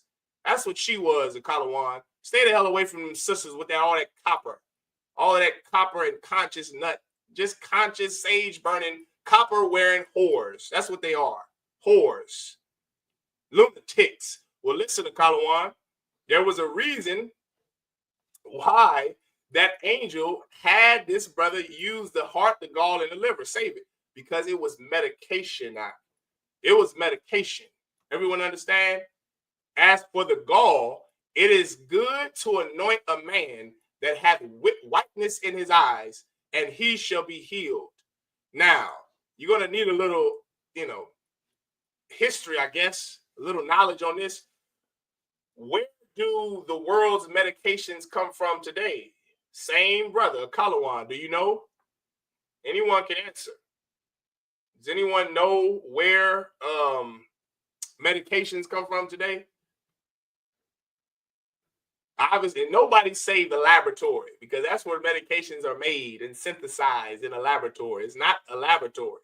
I mean, where do they find the plants, the trees, the fishes that create your medicine today? I just gave you the goddamn answer. The fishes, the trees, and the plants in what is that? Not Panama. What is that? That rainforest that's in South America. There's a rainforest in South America where virtually the world's medications come from.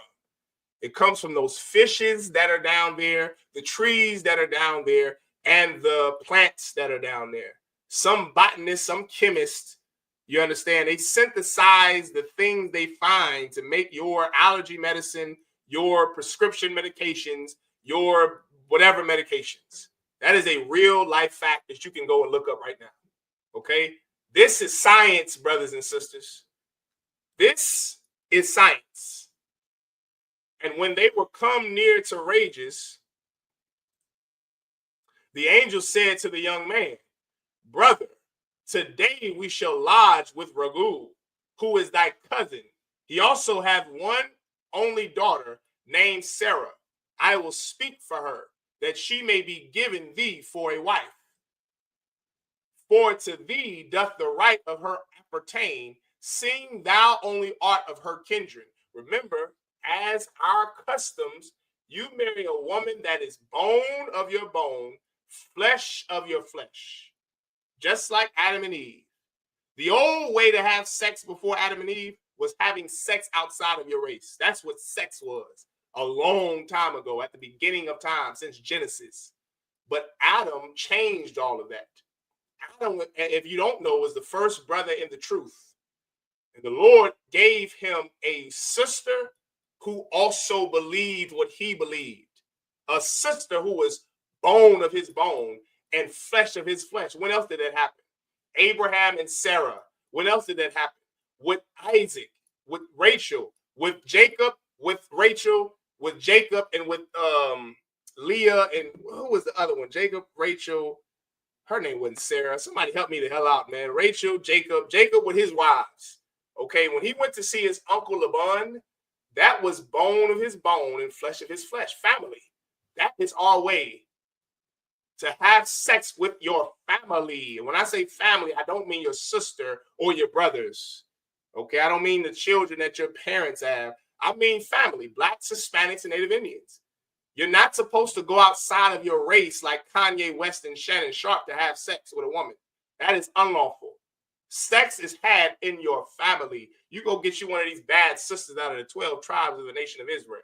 And that angel of God, he told Tobias, That is what he was going to do. He said, that's your cousin Ragul. And so now he went to Ragul. He spoke to him. He said, for to thee doth the right of her appertain. You have right to this sister because she's your sister. She's your family. You understand? Seeing thou only art her kindred, you are her family. So yeah, you can be her husband. And listen, this angel of God knew that she needed a husband. Why? Because the sister Sarah prayed to the Most High God to give her a husband. She prayed that the Lord, if he doesn't see fit to take her life, that she has hope to have a husband now. Remember, we read that in Tobit chapter 4, verse 8 and 11. Chapter 4, verse 8 through 11, I should say. That sister Sarah had hope. Did she have a demon on her? Yes, she had a demon on her. But she had hope, Ak. She had hope, sis. She didn't give up. That sister fought, and then the Lord gave her Tobias. The angel of God was there to answer that sister Sarah's prayer. And this is what Tobit chapter 6, verse 12 says. And the maid is fair and wise. Now therefore hear me, and I will speak to her father. And when we return from raid, listen, that's another, you can look over that when you read this the first time.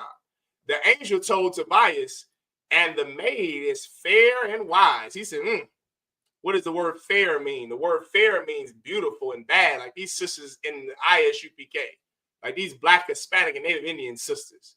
They are bad. I don't know what the hell Shannon Sharp was thinking. That sister that devil Shannon Sharp was with told Shannon Sharp, I can't wait for you to see this booty or smack this booty or something. What booty she was talking about, I don't know, because there was no booty there. Does everyone understand? There was nothing. That's white women are flat as this goddamn table. These sisters, brother, oof. Sisters will do something to you out. They are the baddest woman on the face of the earth, Black, Hispanic, and Native Indian women. And this brother, it's like this angel told Tobias, she's fair, she's gorgeous, and she's wise. Just because that sister got a demon on her don't mean there's not anything there. What you have to do is you have to bring her into the truth, and this sister will change. She will learn how to fight those demons. She will get counseling from the counseling department here in the UPK, and that sister will make a revolution and she will change. She won't be the same woman that you knew her in the world. She had sex with 100 men in the world. She comes in here and is cleansed of all of that. She's had sex with no one. She's a virgin. That's what sisters need. You need the UPK, sis. You need to come in here and change your life. These sisters in the world out there that are fair and that are wise. They are beautiful and they are smart. These sisters in the world have the potential to be Mae Jemison. I don't know what the hell is wrong with them. I don't know why they're not going to medical school. Sis, go to medical school. Go be a pediatric neurosurgeon.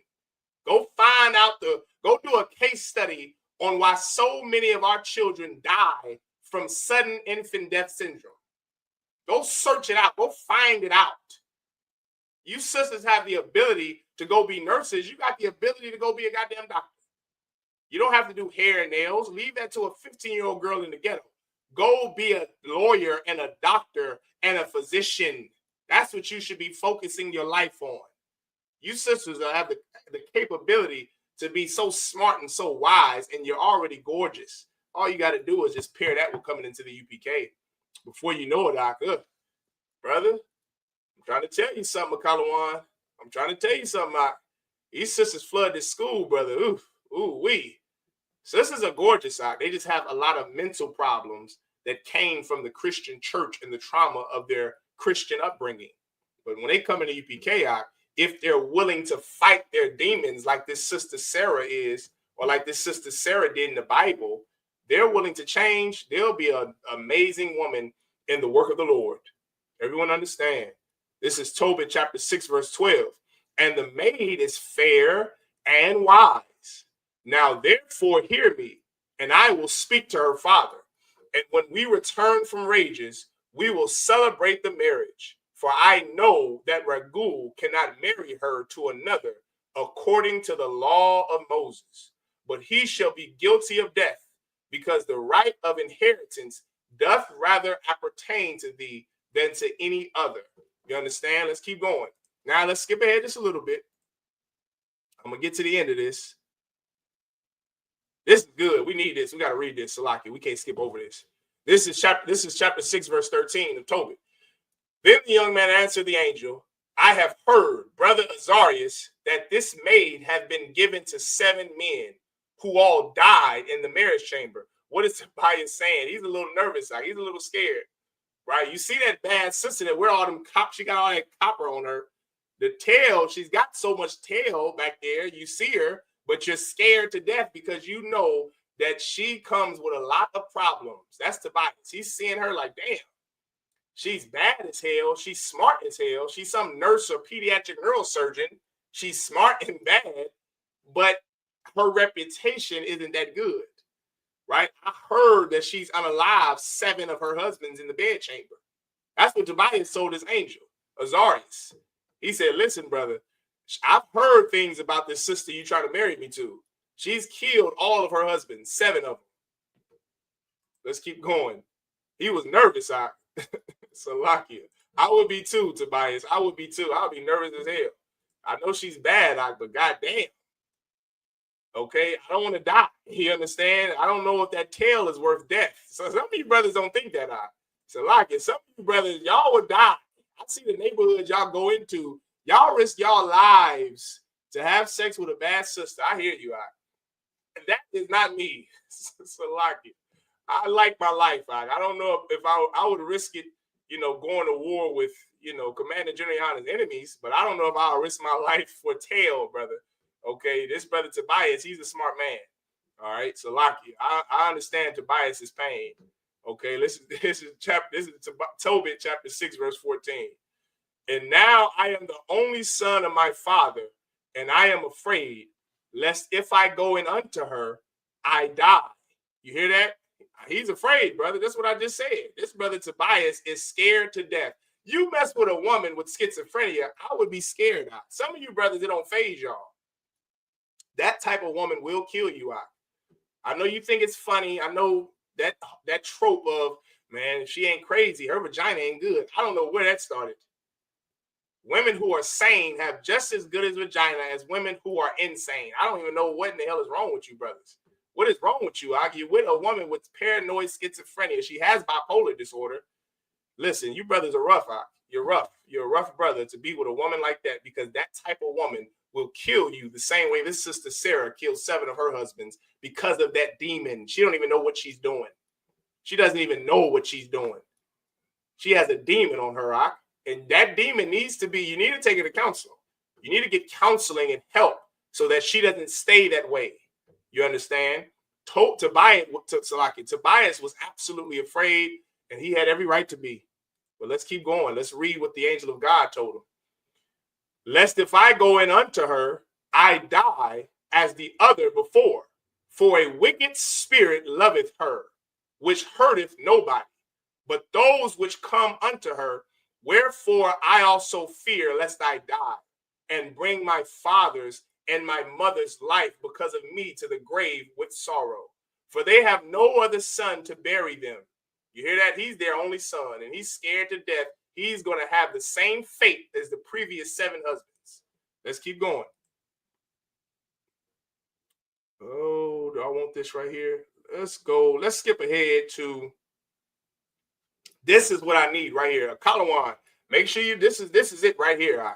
This is medicine, young brother. This is real science, not copper, not that stuff that burning sage. This here is real life science. It's in the Bible. So for all of you nuts in the church that say science and the Bible don't agree with each other, science and the Bible is congruent. They're congruent.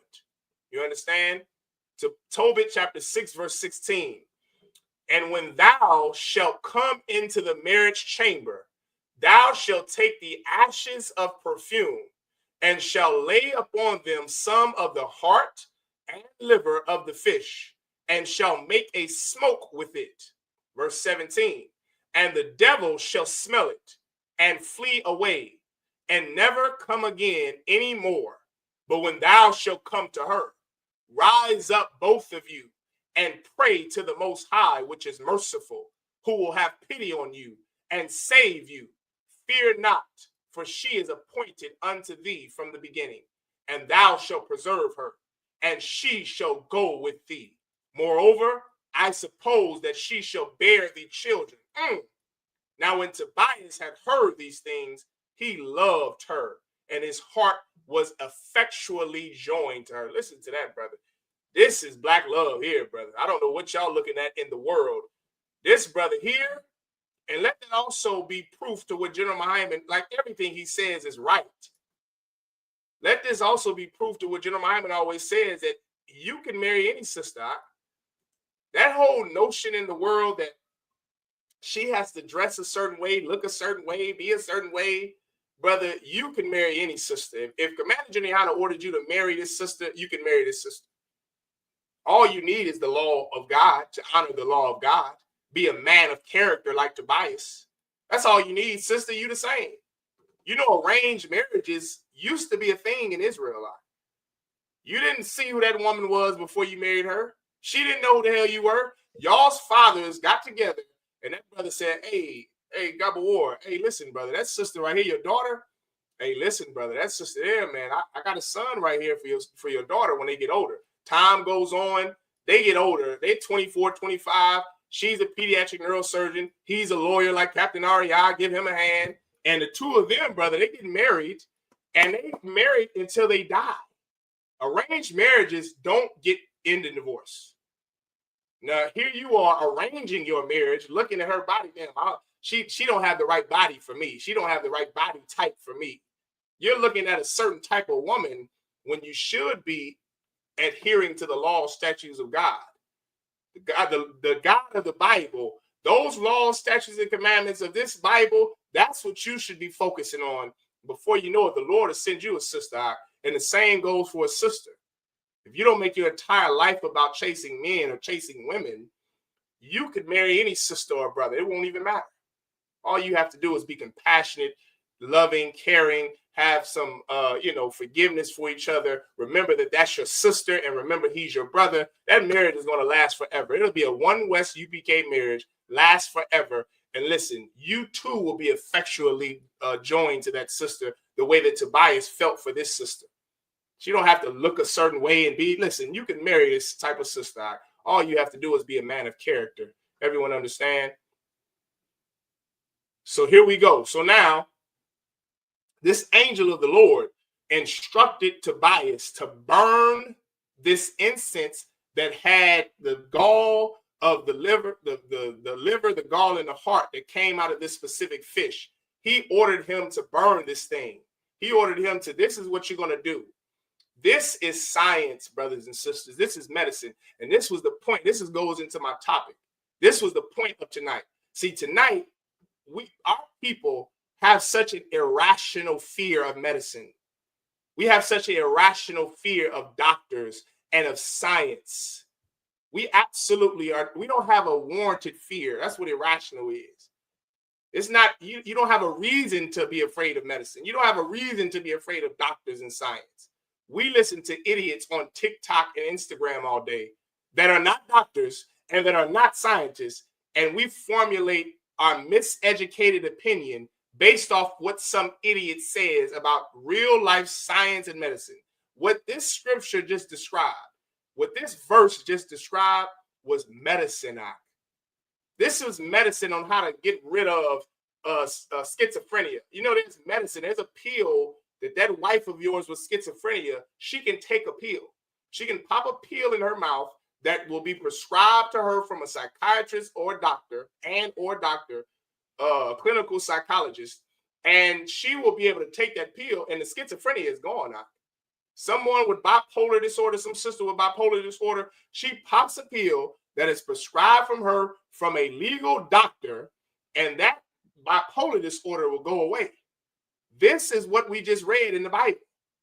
That's why this angel of God had Tobias take the liver, the gall, and the heart from that fish so that he could cure this demon that was on this sister, right? Now, that brings me into my topic. Let's keep going. Now, we are going to drop that. Let's go to Diane Downs, okay? Just real quick. I know I went over it a little bit if you join me in my Sunday's class this past Sunday. We're going to drop that. We're going to go to Diane Downs. I may not even have to go to, instead of going to Diane Downs, let's go to this story right here. Okay, before I jump there, everyone just bear with me. That's all you got to do, bear with me. Before I go there, let's go to measles. Now, this is what I need every Black, Hispanic, and Native Indian parent to understand. Get your child vaccinated. You understand? You don't have to be afraid of medicine. In the UPK, we are not afraid of medicine and science. And I'm going to show you the reason why in just 1 second. Right? I'm going to show you the reason why in just 1 second. There's no reason to be afraid of science and doctors and medicine. Do you know what you should be afraid of if you're Black, Hispanic, and Native Indian? You should be afraid of death. That's what you should be afraid of. You should be afraid to die from your lack of knowledge, because that is what's going to happen to you and your children if you don't arm them with science and medicine against death, against disease, against viruses. Everyone understand? Now, I have a story here that I'm going to read to you. I have a story here that I'm going to read. Okay? This is a map that shows more than 1,000 measles cases across the U.S. as outbreak grows. The United States has recorded the most measles cases in a single year since a 2019 wave, and the number continues to grow. And just to throw this out there, I wonder who the president of the United States was in 2019. I think his name was Donald J. Stupid Trump. And he's the stupid president of the disgusting United States of America right now. He's the same idiot and bastard that was in charge of the United States then. He's the same idiot that's in charge of the United States now. That's not a coincidence, Akim. It's not a coincidence that Donald Trump was the president of the United States when the first measles outbreak happened. And there's not a coincidence that he's the president of the United States when this measles outbreak happens. You understand? Let's keep going. And the number continues to grow. Centers for Disease Control and Prevention data shows the majority of the infections have been reported in an outbreak in West Texas that has led to the deaths of 2 children. The number of cases in Texas alone has grown to 709, while total cases nationwide have surpassed 1,000, with infections confirmed in at least 30 states. Now, this is what I want to, I read that, right? Now, just remember that. Okay? Now, let's get Diane Downs. Does anybody, before I get started, does anybody in the comments want to tell me who Diane Downs was? Does anybody know who she was? Anybody ever heard of her before? Right? If you're in the comments, you want to tell me who she was? Does anybody know? Diane Downs was an oppressor act, a white woman, I believe in Florida in the 80s. And she shot 4 of her children in the back seat of a car. And then she turned the gun on herself. She shot herself in the arm. Then she drove her crazy ass to the hospital and lied to the doctors and said that someone tried to carjack her. Now we're going to read the reason why she did this. Everyone understand? Okay. It says late one May night in 1983, Diane Downs sped into an emergency room drop-off in Springfield, Oregon, with a horrifying story to tell. Her 3 small children, Christy, 8 years old, Cheryl, 7, and Danny, 3, were inside her blood-soaked car, shot at close range. In the frantic scene, hospital employees quickly determined that Cheryl was already dead and that Christy and Danny were clinging to life. So she did end up killing these kids, right? Some of them died. They succumbed to the gunshot wound that she shot them with. She shot them with a gun. Then she turned the gun on herself, shot herself in the arm, and then lied and said she was carjacked. Now, remember, we just read about a sister in the Bible with a demon, Sarah, who had Asmodeus, a demon on her. This is another wicked, evil devil who had plenty of a legion of demons on her.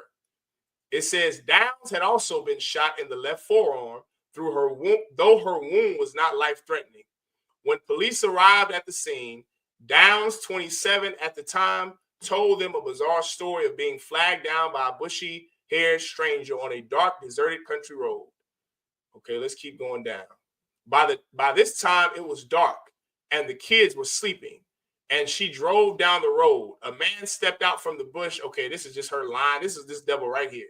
This is Diane Downs. She looks like just yuck. Downs said that she then faked throwing her keys to divert the gunman's attention, pushed him out of the way, jumped back in her car, and raced to the hospital with her badly wounded children. She says it was during the struggle with the stranger that she was shot in the arm. Okay, so now this devil, this white woman, she lied to the police and said that this armed, bushy-haired man, they tried to attack me. They tried to take my car. They shot my kids. Then they shot me in the arm. I managed to get away, drive to the hospital, right? Let's keep going.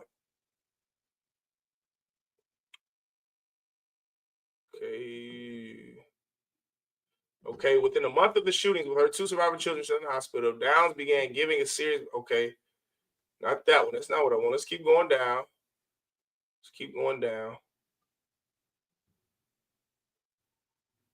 Okay, I think this is what I want. It says prosecutors laid out the evidence against Downs, all leading up to their star witness. After months of physical and mental therapy, Christy Downs was finally able to take the stand and tell what happened to her that horrible night. Her daughter testified against her. You understand? Downs was found guilty in June and sentenced to life in prison plus 50 years.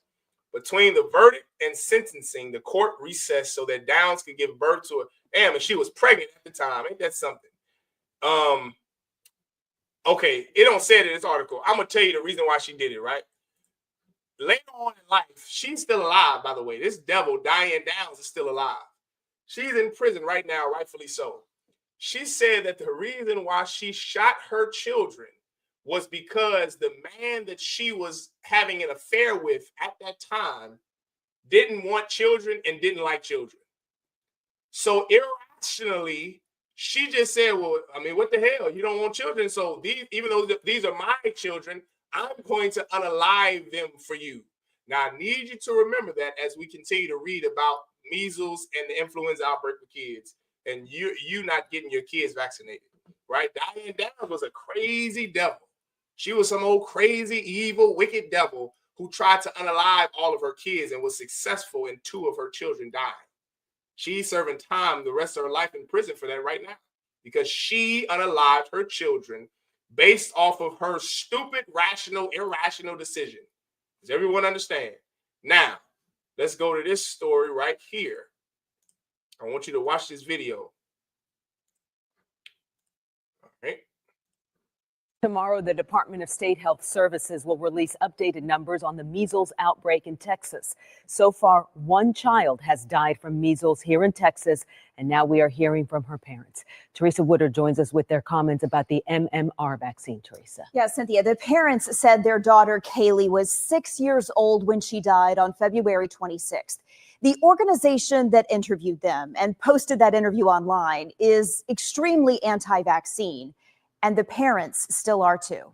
Her fever didn't want to go away. The interview with this mother and father began in English, but at times switched to German with a translator.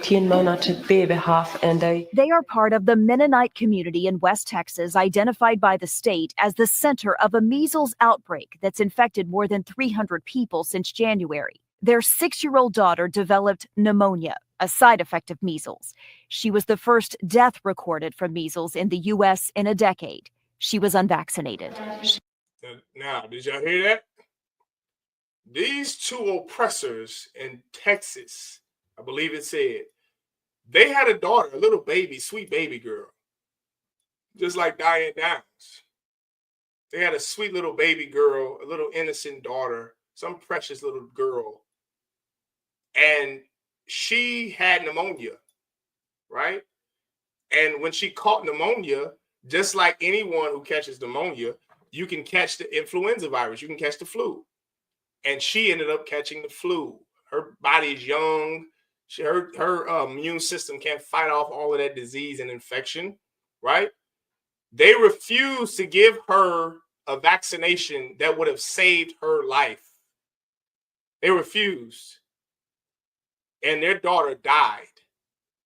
Now, this is what I want you to see. This is what I need you to see. She says they would still say, don't do the shots. He was unvaccinated. She says they would still say, don't do the shots. There's doctors that can help with measles. They're not as bad as they're making it out to be. The nonprofit Children's Health Defense conducted the interview. Robert F. Kennedy. Oh, brothers, sisters, did y'all hear that? Their sweet little baby daughter died of measles from not being vaccinated. They refused her the vaccination. After their daughter died of measles, they said they would still not give her the vaccination if they had to do it over again. Knowing that she would die, knowing that the vaccine would have saved and spared her life, they still would not have given that daughter of theirs the vaccination.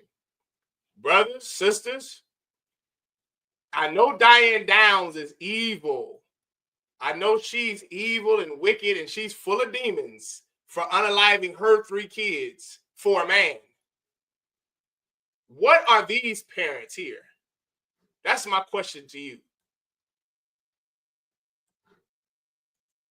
What are they? Diane Downs is evil. She's stupid. She's evil. She's wicked. She should be in prison for her entire life, and she's currently in prison for her entire life. What about them? All right, what about them? They refuse the vaccinations. They oppose vaccines. So do you.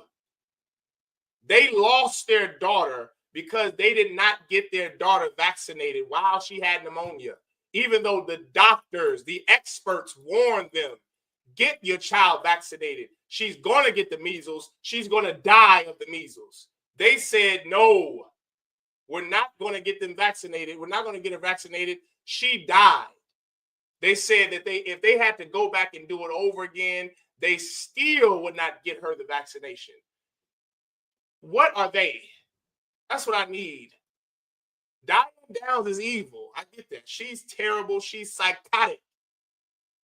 She has irrational fear, rational fear, whatever the hell. She's schizophrenic. She has a demon. What about them? What are they? If Diane Downs is evil, if Diane Downs is crazy, if Diane Downs is weird, if she deserves life in prison, the death penalty, what should happen to them? Here's my question to you. What should happen to you when you don't get your child vaccinated? You see that this little precious little daughter died from not being vaccinated. Your child is going to die from not being vaccinated. What should happen to you? If Diane Downs is evil and crazy and this should happen to her, she should be in prison. Well, doesn't that mean that you should be in prison too? Isn't that what that means? Shouldn't you serve time in prison for being a nut who doesn't believe in, who's going to get your child killed? Let me tell you something. Those 2 oppressors, they deserve to be in the same predicament as Diane Downs because they killed their daughter. They did. And now they're using some silly religious cop-out that a lot of these fake Israelite groups use to get out of serving time in prison because you refuse your child a vaccination because you're some idiot. Now you use religious beliefs because they're Mormon or some form of Mormonism, some silly Mormon religious Christianity, and now their daughter is dead because they refuse to give her a vaccination. They should have the same fate as Diane Downs, and so should you, because you put your children in danger of death. Don't you know as a parent, it's your job to stop trauma that comes to your child, to prevent trauma, to prevent death? As a parent, your job is to do everything to save your child. Not in America. Your dumbass refuses vaccinations for a child. You have multiple men come around your children that molest your children. You leave the father of your children. You do everything to put your child in danger, just like Diane Downs did. Diane Downs unalived and shot her kids. Andrea Yates drowned 5, 6 of her children to death. She drowned them, methodically drowned them. She's in prison. Diane Downs is in prison. What should happen to you?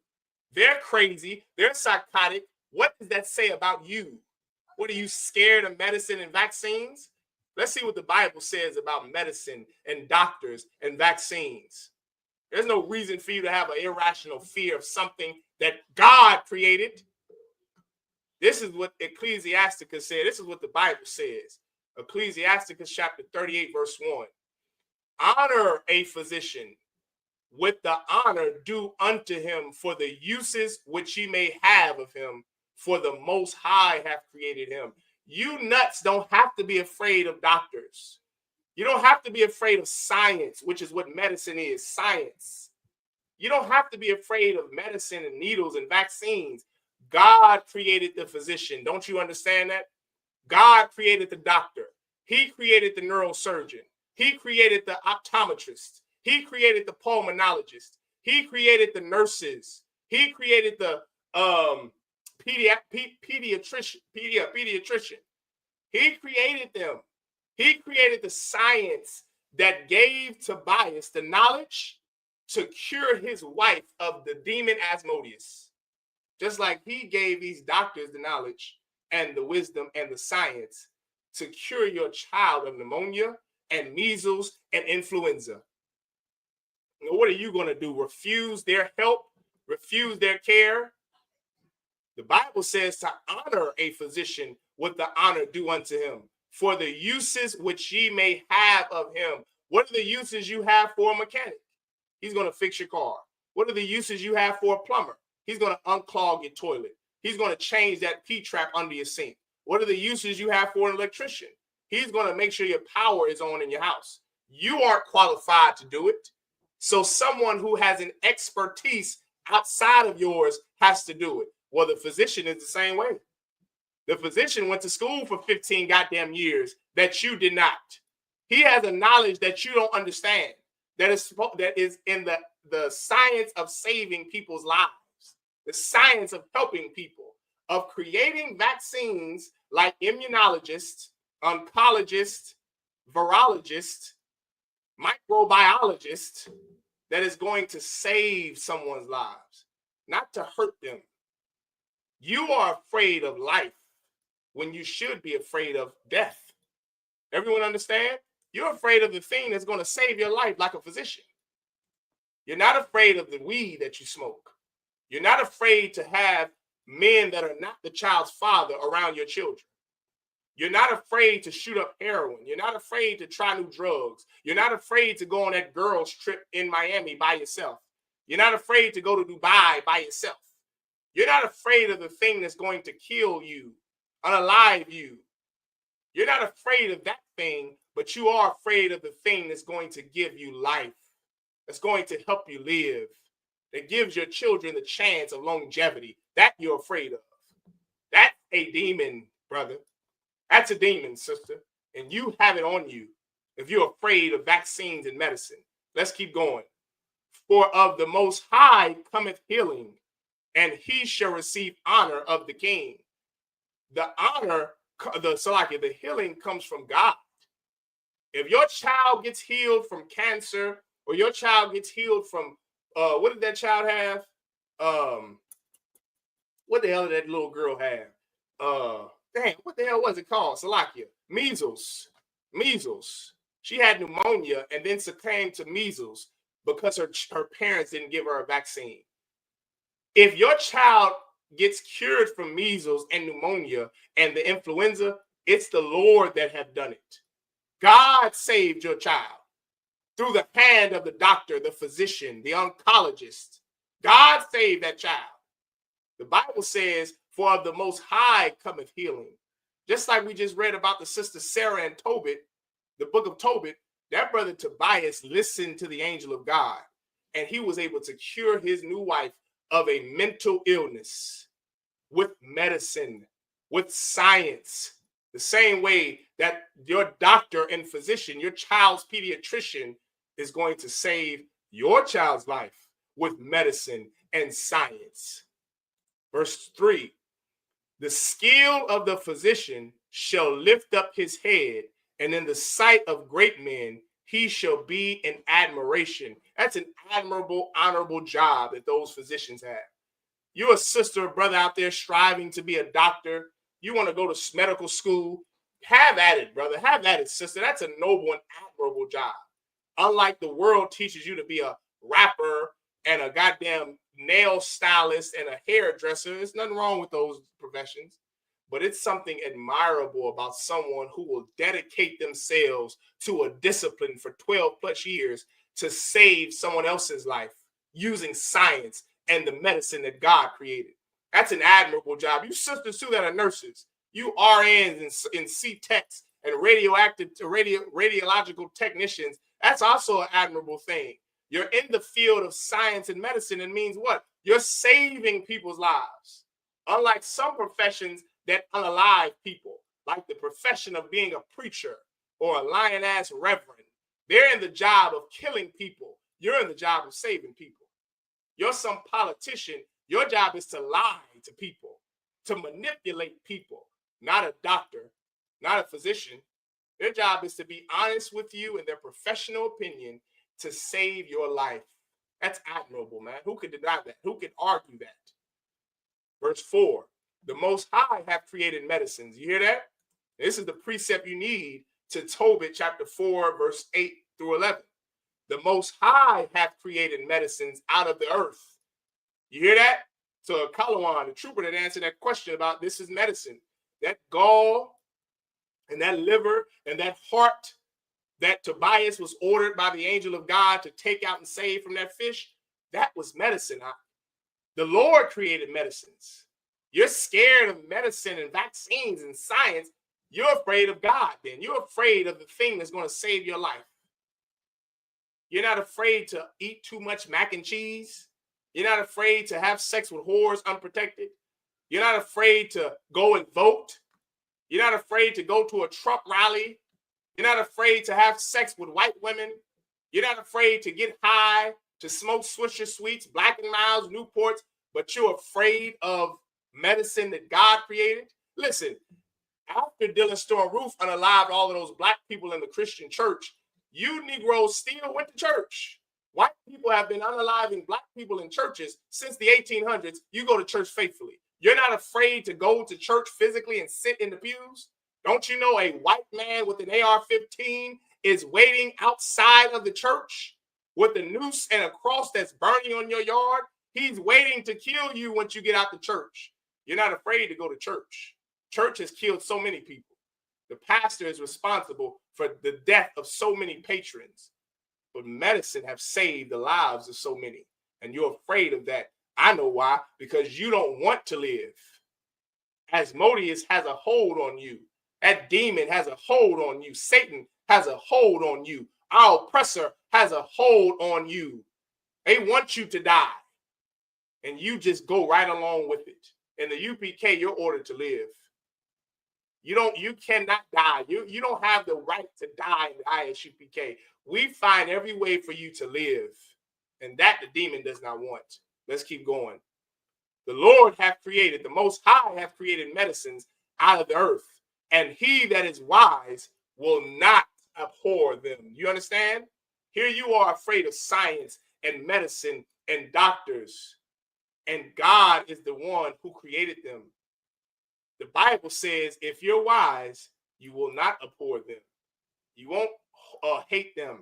You won't despise them because they come from the Most High. And they're here to save you, to benefit you. Let's keep going. Verse 5. Was not the water made sweet with wood? You know what that is? That's more science, young man. Anyone know how to purify water? Officer Townsend Doc, give him a hand. In Hebrew Academy, he was teaching brothers how to purify dirty water for the last days. We were getting prepared for the last days, training men of God for the last days. You know how you purify water?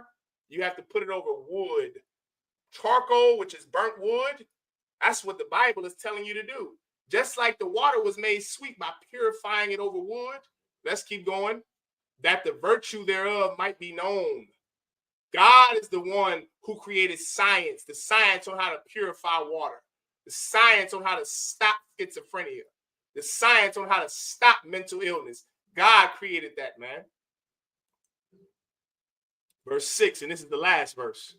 And he hath given men skill, that he might be honored in his marvelous work. Brother, I know, sister, I know you know, before this class, a little after this class, you're not afraid of science anymore. I get that you are afraid, but this is what you better know, that the Lord hath given men skill. That skill that you have, God gave it to you. I don't care if you're a carpenter. I don't care if you're an electrician, a plumber, a mechanic, a physician. The Lord gave you skill. That's who gave you skill. God did. That he might be honored in his marvelous work.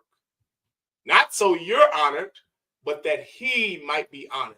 That God gets the glory. God gets the praise from what he gave you. You're someone who has the propensity to study those MCAT books. I'm going to tell you this, brother. It's rough. I'm just telling you straight up and down. It's rough.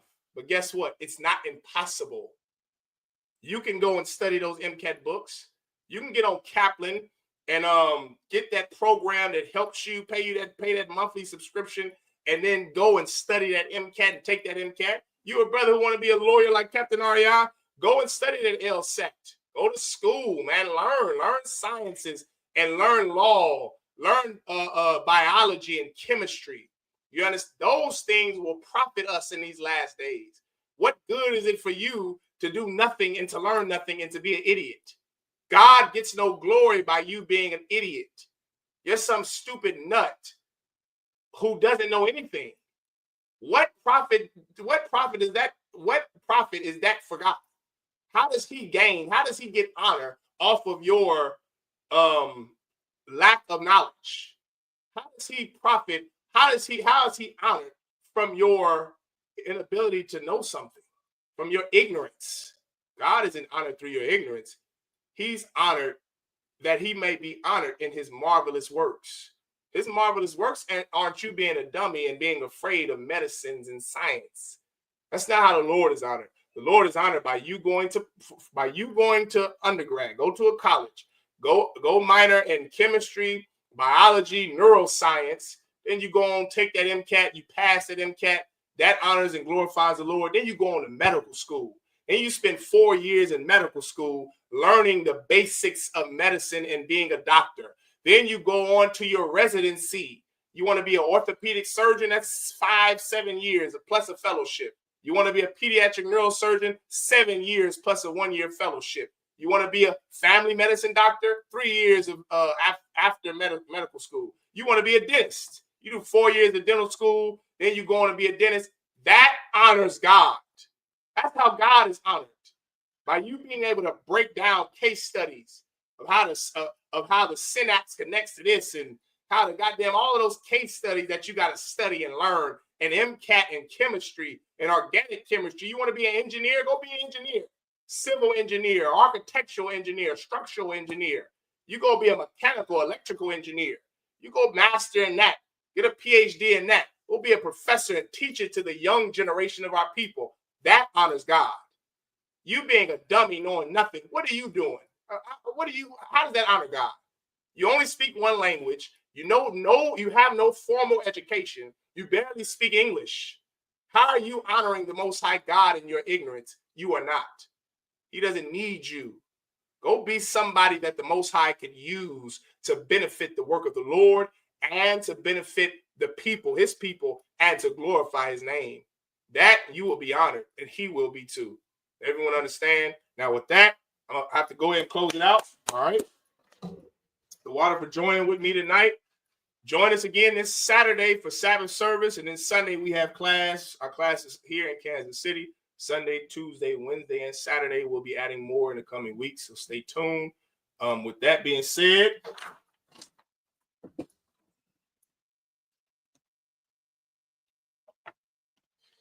we are the I.S.U.P.K, started out at 1 West 125th Street, Harlem, New York. Rule for new brother and sister. When a new brother or sister comes into the school, they are off limits for 6 months. They are to be saluted only. They are here to share themselves of the world. If they need transportation, the teacher will arrange it. After 6 months, if a brother or sister has an interest in a particular person, he or she must get permission from the head to speak to a brother or sister. There is another 6 months in which the brother and sister will court each other.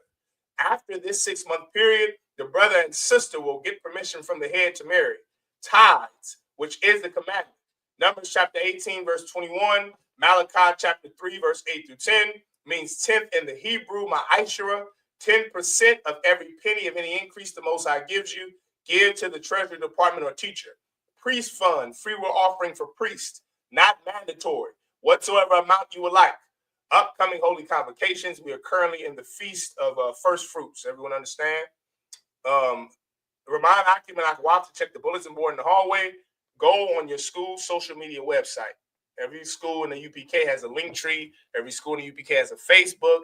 As the bulletin board is social media. Everyone understand? Now, in physical school buildings, there are still physical school boards, bulletin boards that have information. But every school in the UPK, every camp, you can go onto their social media page, like, share, subscribe, and you will be filled in with all of the events and up-to-date knowledge. Everyone understand? If anyone wants to be a trooper at the school, start wearing all black. Boots, shirt, pants, headband, and war scarf. With that, imagine, which means to stand. Men of Israel, we're going to give one courtesy salute to the brothers. Men of Israel, Amadim Shabbat, Amadim, Barak, Yahanna, Shebakathum, Yajamatah, Sar, face the sisters. Men of Israel, we're going to give one courtesy salute to the sisters. Men of Israel, Amadim Shabbat, Amadim, Barak, Yahweh Shamar, Alathan, Bahashim Yahweh Shai.